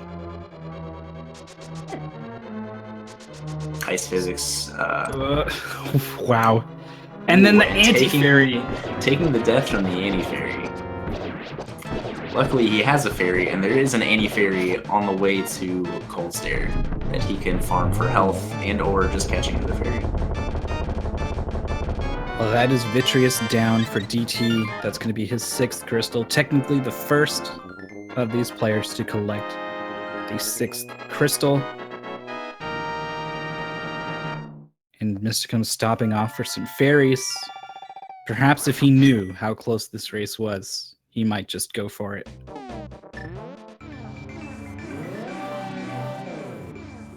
Mysticum not too far behind. If this Cold Stare fight goes quickly, he will be, 30, 40 seconds behind. Still definitely doable. It'll be interesting to see how each runner does Ganon's Tower, because the Canis Maria eluded both of them for quite a while. So they both could think that they're losing to their opponent. So whether one of them risks doing right side early or not, and if that actually pays off, could lead to a big advantage on one side. Mysticum got the sword spin to start off the fight against Cold Stare, and unable to capitalize on it. So they've gotten away from him here, and he's chosen to go with Cape rather than something like Fire Rod. We'll see how it works out. Running out of magic, but they're running out of health. And so is Mysticum. Runs into Cold Stare using his 2nd fairy. He's going to be alive, but this is more time wasted. Not to mention time needs to be spent to recollect those fairies. Oh my goodness! Taking another death. Does he have another fairy? He does. There he does. All right. So the fairy he caught before Cold Stare coming in clutch. Playing a little reckless. I I personally would have gone with the Fire Rod. Fire Rod does Gold Sword damage to Cold Stare. And you can hit him from far away. So that's a pretty useful item to have if you actually do have magic in the Cold Stare fight. So DT's already got a head start on this dungeon. We've seen him have no problems with bosses, even nailing ideal kills for some of them. And Mysticum has had some struggles. So if it's not execution where he's going to sort of make up this deficit, I guess it's going to have to be a lucky Ganon's Tower big key location. We saw him kind of gamble on Palace of Darkness a lot earlier than DT did. So if he's in that mindset where I need to take risks in order to win, it's possible he'll make some decisions in Ganon's Tower, maybe going right side first. That can at least give him a chance to make up big time over his opponent. So with how slowly that Cold Stare fight was, and Mysticum stopping to get fairies, and Mysticum taking the long way up Death Mountain to get to the Turtle Rock entrance, he'll probably be close to 2.5 minutes behind going into Turtle Rock. So he's got quite a steep hill to climb to catch up.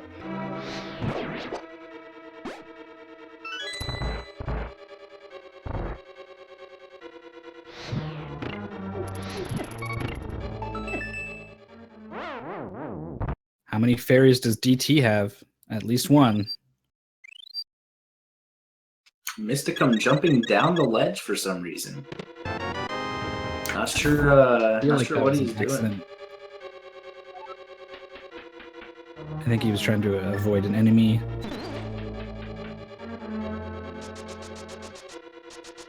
This time he's across.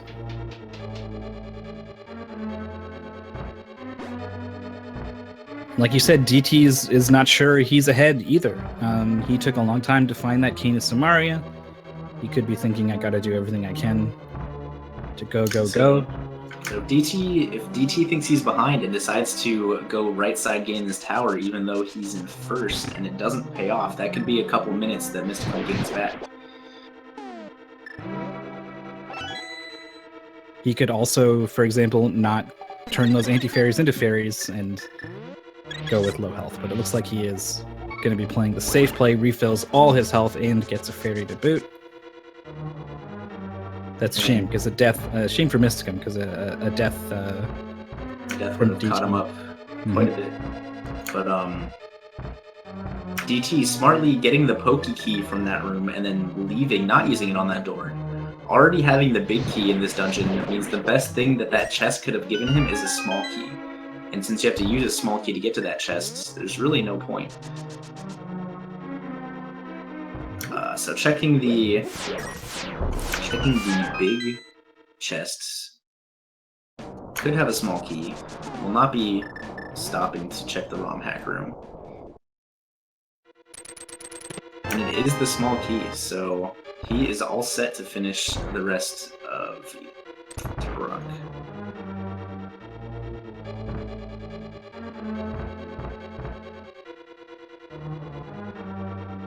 Mysticum using the hook shot for invincibility frames, just barely getting by the roller to get to the big key. He is going to keep on the way out, though.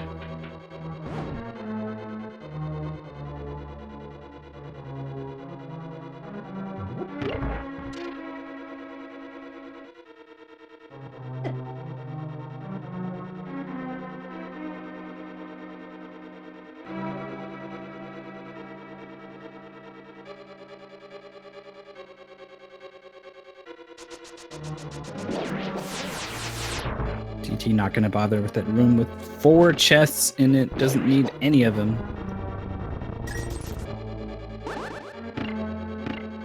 Oh, setting up for a really cool thing where one block triggers 2 switches in just a way as to open up the path just long enough to get through.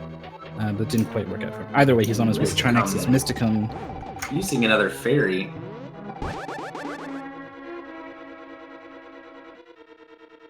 Getting owned by the electric jelly.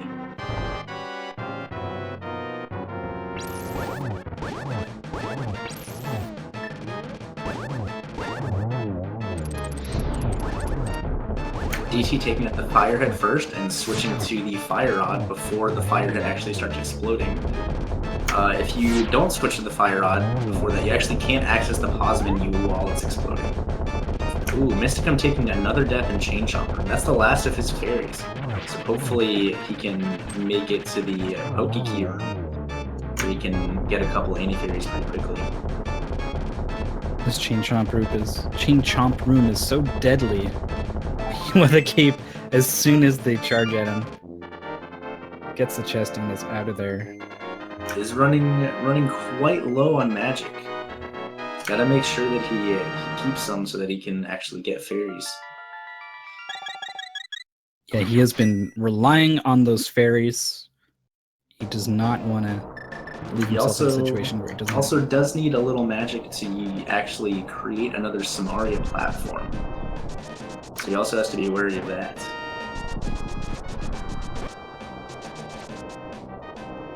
Meanwhile, DT had a very good Trinex fight, is moving on to Ganon's tower. We'll see how he's feeling. Left side, right side. Mysticum catching some of these fairies. It's very easy to accidentally eat up all 4 fairies at once. So he's taking care. Oh, a fairy dropped there. He'll take it. Get in my bottle. Alright, take a guess, everyone. How many chests in Ganon's tower will DT open before getting the big key? I'm going to go with a solid 21.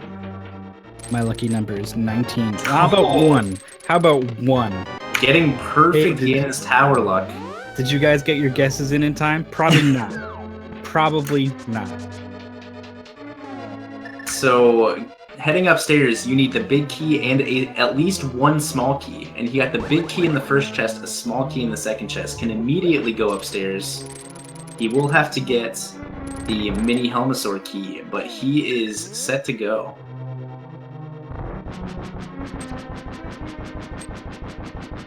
It's got silver arrows from Mimic's Ring and Mirror Shield.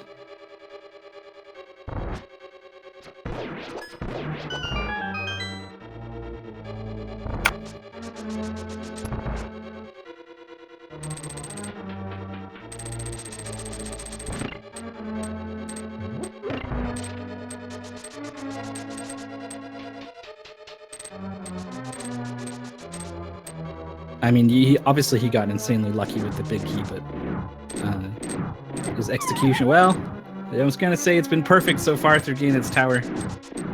There's a slip off the edge and all Ganon Ball Z. We'll see how the gauntlet treats him. Some nice long-range arrow snipes there.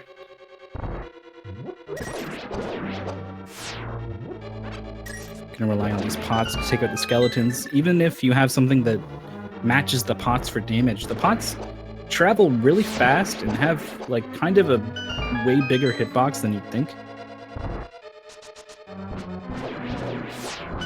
Surprisingly lethal clay pots and skulls.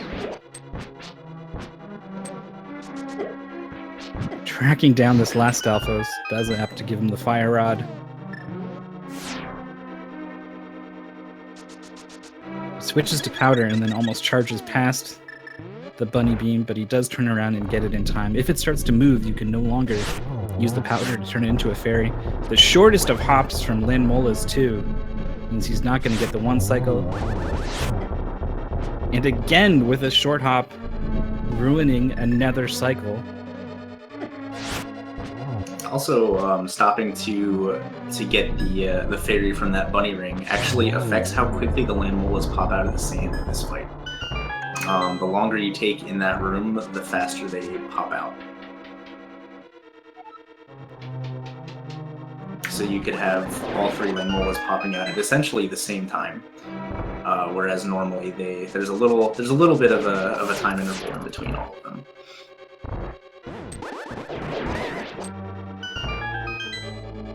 Mysticum awfully low on hearts. We did see him refill on at least a couple fairies. Hopefully he won't need it heading into Trinex.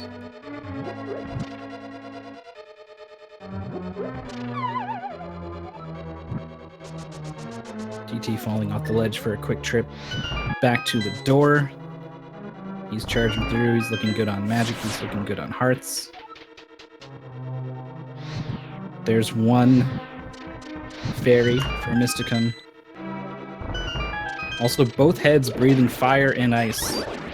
Game slowing down to a crawl in this fight.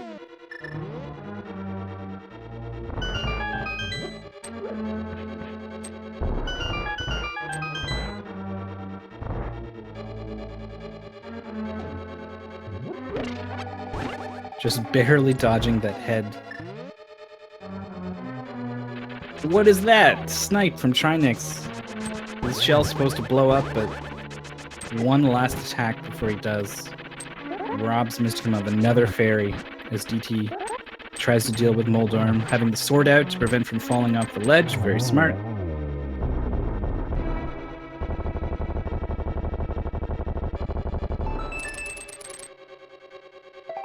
Mysticum, I think, probably out of fairies at this point. Doesn't want to chance it. It's going to cape for the end of the Trinix fight and gets him down. Say what you want about his execution, Mysticum using all the tools he has to his advantage. So that's his 7th crystal. It's looking pretty grim for his odds of catching DT, who is already in the Aghanim 2 fight. Let's see what he can do to round up these hits. Almost no chance of getting all 3 there, so he'll settle for a solid double. Wow, great 3rd phase there. All 3 hits. DT going to be moving on to Ganon. Silver Arrows and Tempered Sword will lead to a relatively quick Ganon fight, hopefully. Mysticum also stopping in the light roll on the way to Ganon's tower to attempt to get this fairy, but the fairy not really cooperating. They've had enough. They've had enough of Mysticum's abuse of fairies storming into their homes, lighting them aflame, trapping them in bottles.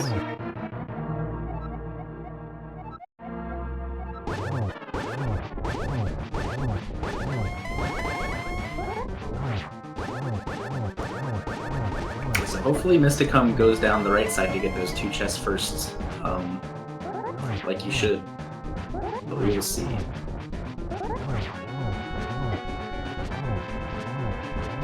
Some of Ganon's lines are randomized, yeah. He will tell you where the light arrows are before that phase. Going down to 1 heart. He's got a blue potion. He's got at least 1 fairy.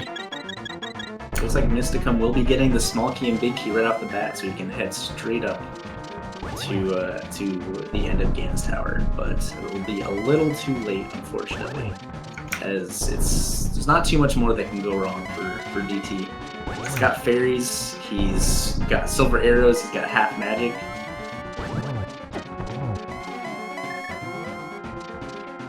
Into the final phase, executes on the torch glitch by spamming the lantern on the left torch before the right one goes out, means the right one never goes out. Missing the silver arrow shot by just a hair, and retreating to the lantern there. See if he can get a double hit. 2 hits in here.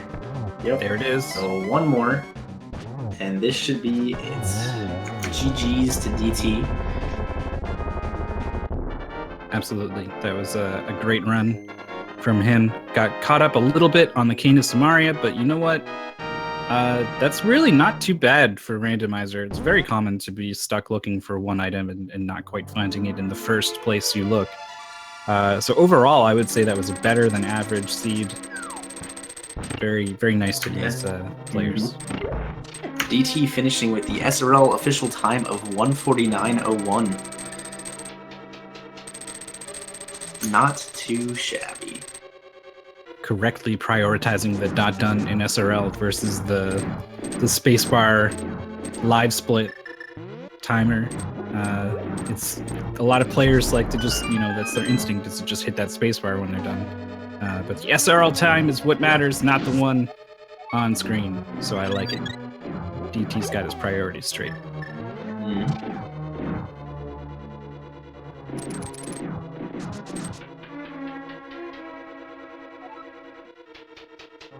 Meanwhile, Mysticum starting the gauntlet, which which is 5 straight rooms where you have to kill all the enemies to advance.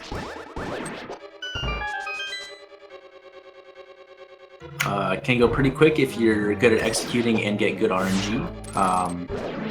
Things can go pretty wrong pretty quick if you mess something up, though. Looks like DT will also be joining us shortly.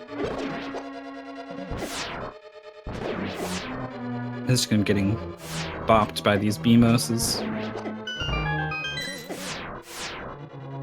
Yes, each room just adds a little more obstacles. The first room being pretty simple with just some conveyors and enemies. The second one being with conveyors and enemies and a BMOS. The third one being Ice and spikes. Ice and spikes and BMOS, and then ice and BMOS and a fireball shooter and a spark.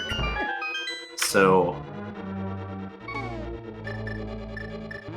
he's through it in typical Mysticum fashion. He is going to collect a fairy. The land molas are going to pop out pretty quick, one after another.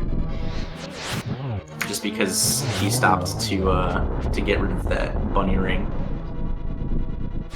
So I see he's joined us in the call. DT, are you there, sir? Yes, hello. Welcome. DT. Congratulations on your tournament win. Thank you, sir. This is your third win in your group, right? That is, yes. So you're looking pretty good to advance out of the group stages. It would seem so. By no easy feat, though. All 3 of my races so far, all 3 players have been really, really good. It really could have been anybody's race. So what were you thinking going into Ganon's Tower with how long it took you to find Canis Maria? Well, at that point, I was thinking the longer it went without seeing that dot done, the better chance I had, knowing my execution through Ganon's Tower and Ganon himself, generally being pretty decent. I felt a little bit more confident every minute that went by at that point. Were you thinking about doing right side first at all if you hadn't happened to get a big key and a small key in the first 2 chests? You know, I understand that as a great Hail Mary play, but I just can't ever justify it. There's just so much more accessible on the left. It makes sense. From our view, it was a great race. Mysticum actually went to Palace of Darkness a fair bit earlier than you did, so he found that cane, and it changed the way he was able to do some of the dungeons, and he started catching up. It was looking like we were going to have something really close. It did turn out pretty close. Mysticum is in the end of Ganon's Tower at the moment. Mm-hmm. Yep, I do have it up now. I do see that. Yeah, Mysticum did not go to Mire early. Got the cane. Didn't immediately leave Palace of Darkness for whatever reason, and ended up going through Mire. He still had all of Ice left to do, and you just had to finish Mire. He was already in Ice when you got the cane, but he did not do the bomb jump, so he had to actually explore and find some small keys and the big key to get into the basement. Sure, okay. But Mysticum has been relying a lot on fairies. He sure has. And using a lot of fairies at the same time. Okay. So you caught up with him pretty quick once he took the lead. And just kind of never looked back. You know, I didn't trust my gut on this one. It's so hard to tell. It's so hard to decide when you should go into a pendant dungeon, even one with so many items and the green pendant, such as Pod in this case, hoping to find something. And early on, I kind of went against my gut, because I was even thinking, this seed is giving me every item I need to just blast through Pod really quickly. And yet I held off on it. And that was actually making me think, well, maybe this might be the first seed we've had with the required Master Sword pedestal. I was honestly expecting the aliens to be there. Yeah, you were on the same page as us. We were thinking this could be the one. And then we saw the Master Sword get checked, and then I checked out. I stopped carrying the race entirely after I saw that this was not. No, that's not true. Yeah, me too. Actually, I just didn't care once I saw it wasn't. It's not exciting anymore. Yeah, what's exciting is Moldorm 2 fight actually. Had him down to the last hit. Moldorm went nuts. just camped him out in the corner and knocked him down for the Oh, that's rough. second try. He finally gets him down though. But yeah, given what you had already checked and what you still had left, what you did after leaving Meyer was pretty logical. You checked a couple overworld items that were all pretty quick sequentially, and then went to spawn. Yeah, it was just all part of that loop that I hadn't quite finished up, and still in the back of my mind I was thinking I really should just be going to Palace of Darkness instead of wasting my time on this, but would it have really wasted my time? I don't know. I could have found Cane of Samaria behind the graveyard. Of course I didn't, but it's really tough to justify and figure out when exactly you should head to certain spots. And that's one of the things that I love so much about this randomizer. Always makes you think differently. Yeah. Both of you guys didn't check Hype Cave for a very long time after gaining access to Southern Dark World.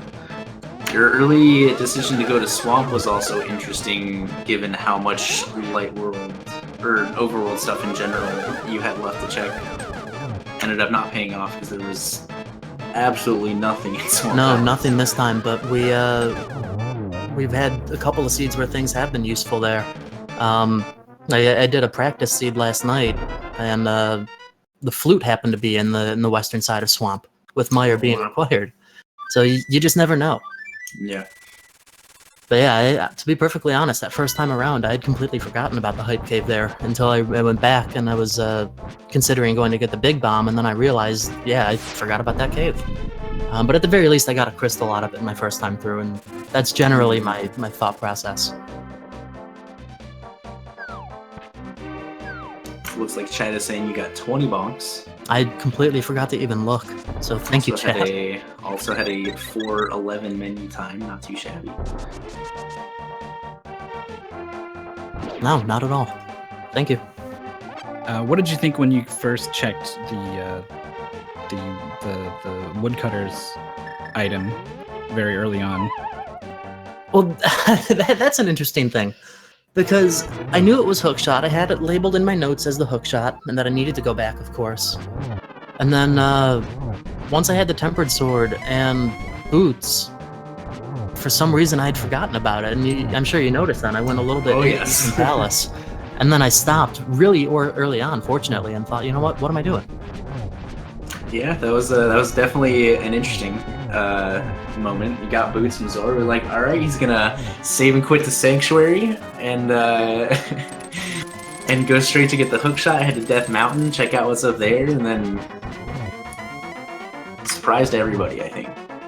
Yeah, because that was the most logical choice, and I just, for whatever reason, completely brain farted on it and forgot that the hookshot was up there for a moment. I don't know what reminded me of it. So Mysticum actually using the magic cape during phase 2 of Ganon, using quite a lot of his magic. Oh no. So hopefully he'll be able to nail this 4th phase pretty solid. He gets Torch Glitch, so that's good. He has probably 1,000 torches left in his last 1/5 of a magic bar with half magic. Well, it is plenty of magic, especially with silver arrows. Hopefully it's managed well. I think Yes, he got a double, so he's down to one more hit, I think. I don't think so. Yeah, correct. But he also got half magic well before you, which I'm glad you ended up checking after Meyer on your way up. That was just another one of those overworld locations to go and complete that loop. Yeah. I was honestly hoping, because I've seen this before, that Kane might have been somewhere in Meyer. It's a gamble with only 2 items, I believe, but it's worth a look. It's quick enough to get back and get through that boss key area, but... Mm-hmm. All right, and Mysticum finishing off with an SRL official time of 1:59.20. GG's to both.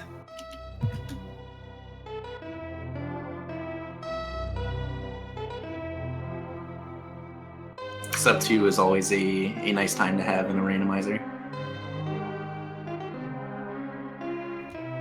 Mysticum giving the GG with a face with a mouth that's kind of off to one side. Like, I don't know about how I feel about.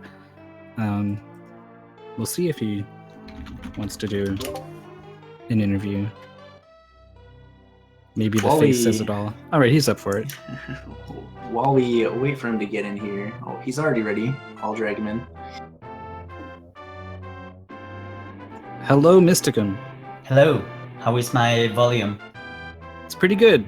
Good. I think Fiesel adjusted it after the last run when the microphone was terrible. No, that's not your. Yeah, you sound great. Great. Wow. Yeah. Whew. I must say I'm very, very disappointed. I mean, my execution was pretty poor, so I mean, I guess that's why I lost this round. But at the same time, I really thought I was in the lead. I was very surprised when he was done, because I thought I was in the lead. I really tried to save with extra fares and everything, just not to screw anything up. Because I did sort of gamble by going to the Darkness Palace, but at the same time, for me, it was the logical choice, because I know In the Name of DT is just so much better on execution. So I figured this has been a very smooth run so far. So if this is a very good seed, then I don't stand a chance to win. My only chance to win this is basically doing gamble sort of things. That's why I went to Palace of Darkness, which was a pendant dungeon, and hoped just to find the decay in there.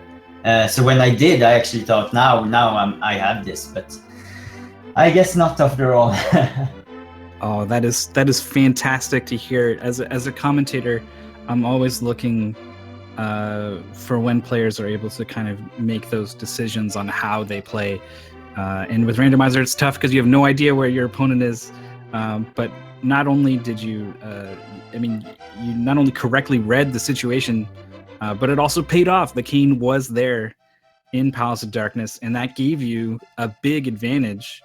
It took a while for DT to find it. It let you do a shorter route through some of the dungeons at the end. It was really catching you up. It looked really exciting there. So I just want to point out that was a fantastic decision to go into Palace of Darkness like that. Well, thank you. Yeah. It must have been fairly close at some points, I guess. I hope it was a nice run to watch for viewers at least. Yeah, it was really close for most of it. You were ahead on items and a crystal behind for a good bit, and then you both got your 6th crystals probably like a minute apart, maybe. So okay. It was really close. Yeah, my execution in Ganon's Tower and the Turtle Rock was really, really bad.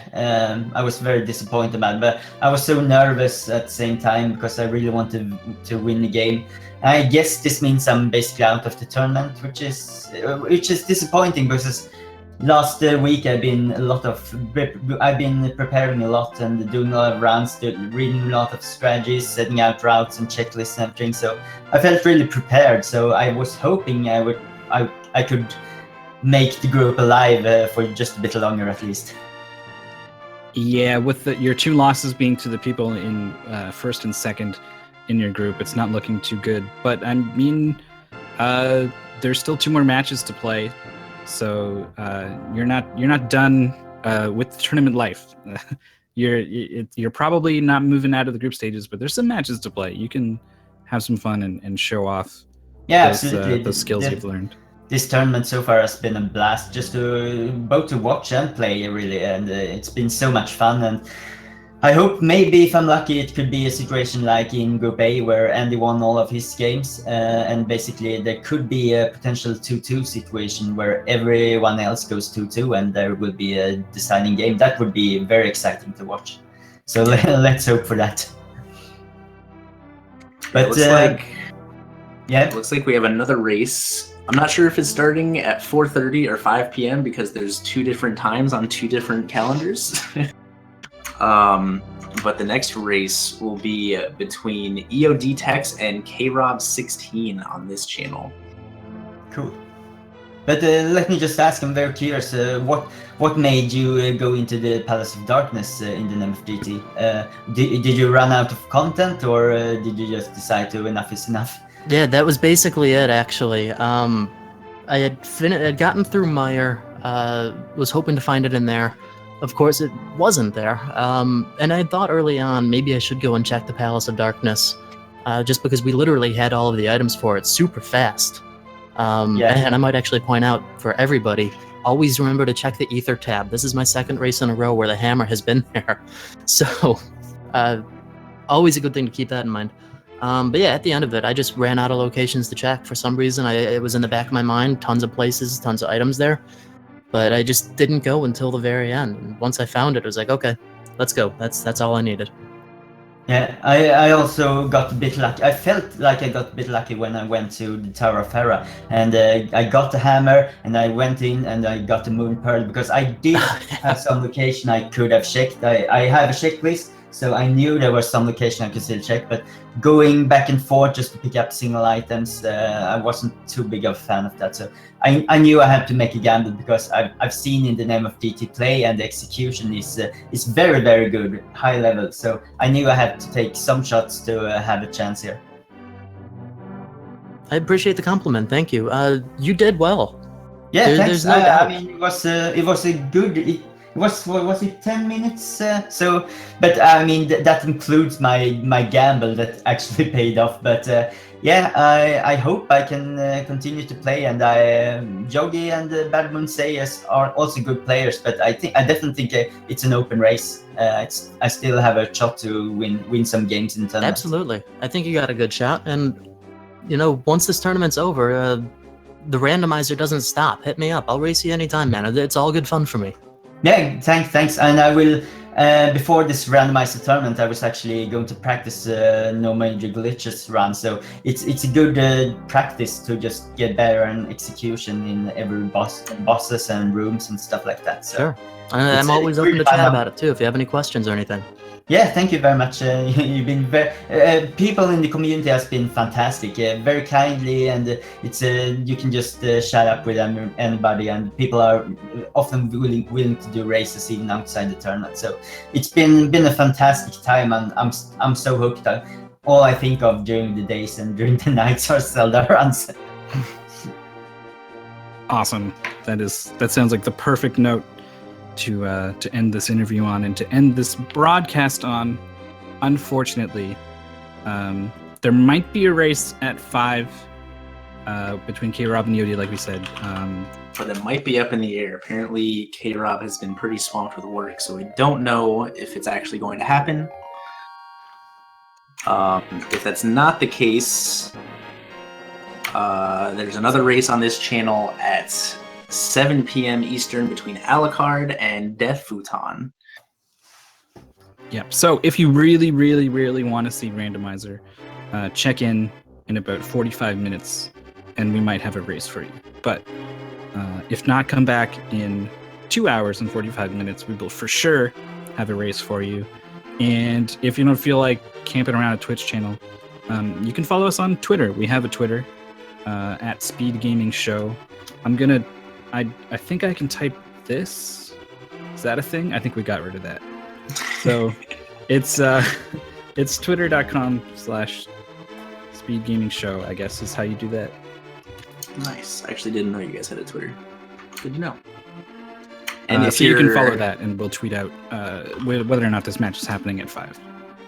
And if you're also looking for more Link to the Past tonight, we also have 2 matches at 9 p.m. Eastern between Jet 082 and Raikou Rider on this channel. And we also have Isn't Even My Final Form versus Nox on Speedruns Live at 9 p.m. Eastern, which I will be commentating that because I love watching my friend Nox be bad at video games. And then we also have another race at midnight EST on this channel between Tear and Mr. Wonder. So we got plenty more races going on tonight, even if this one at 5 doesn't happen. So be sure to come back later. Yeah, maybe this is your chance. You're Can't free. get enough Zelda. You're free from the Zelda life for at least a couple hours. Go do laundry, go get the groceries, pick up the kids from school that have been waiting for. You're really late.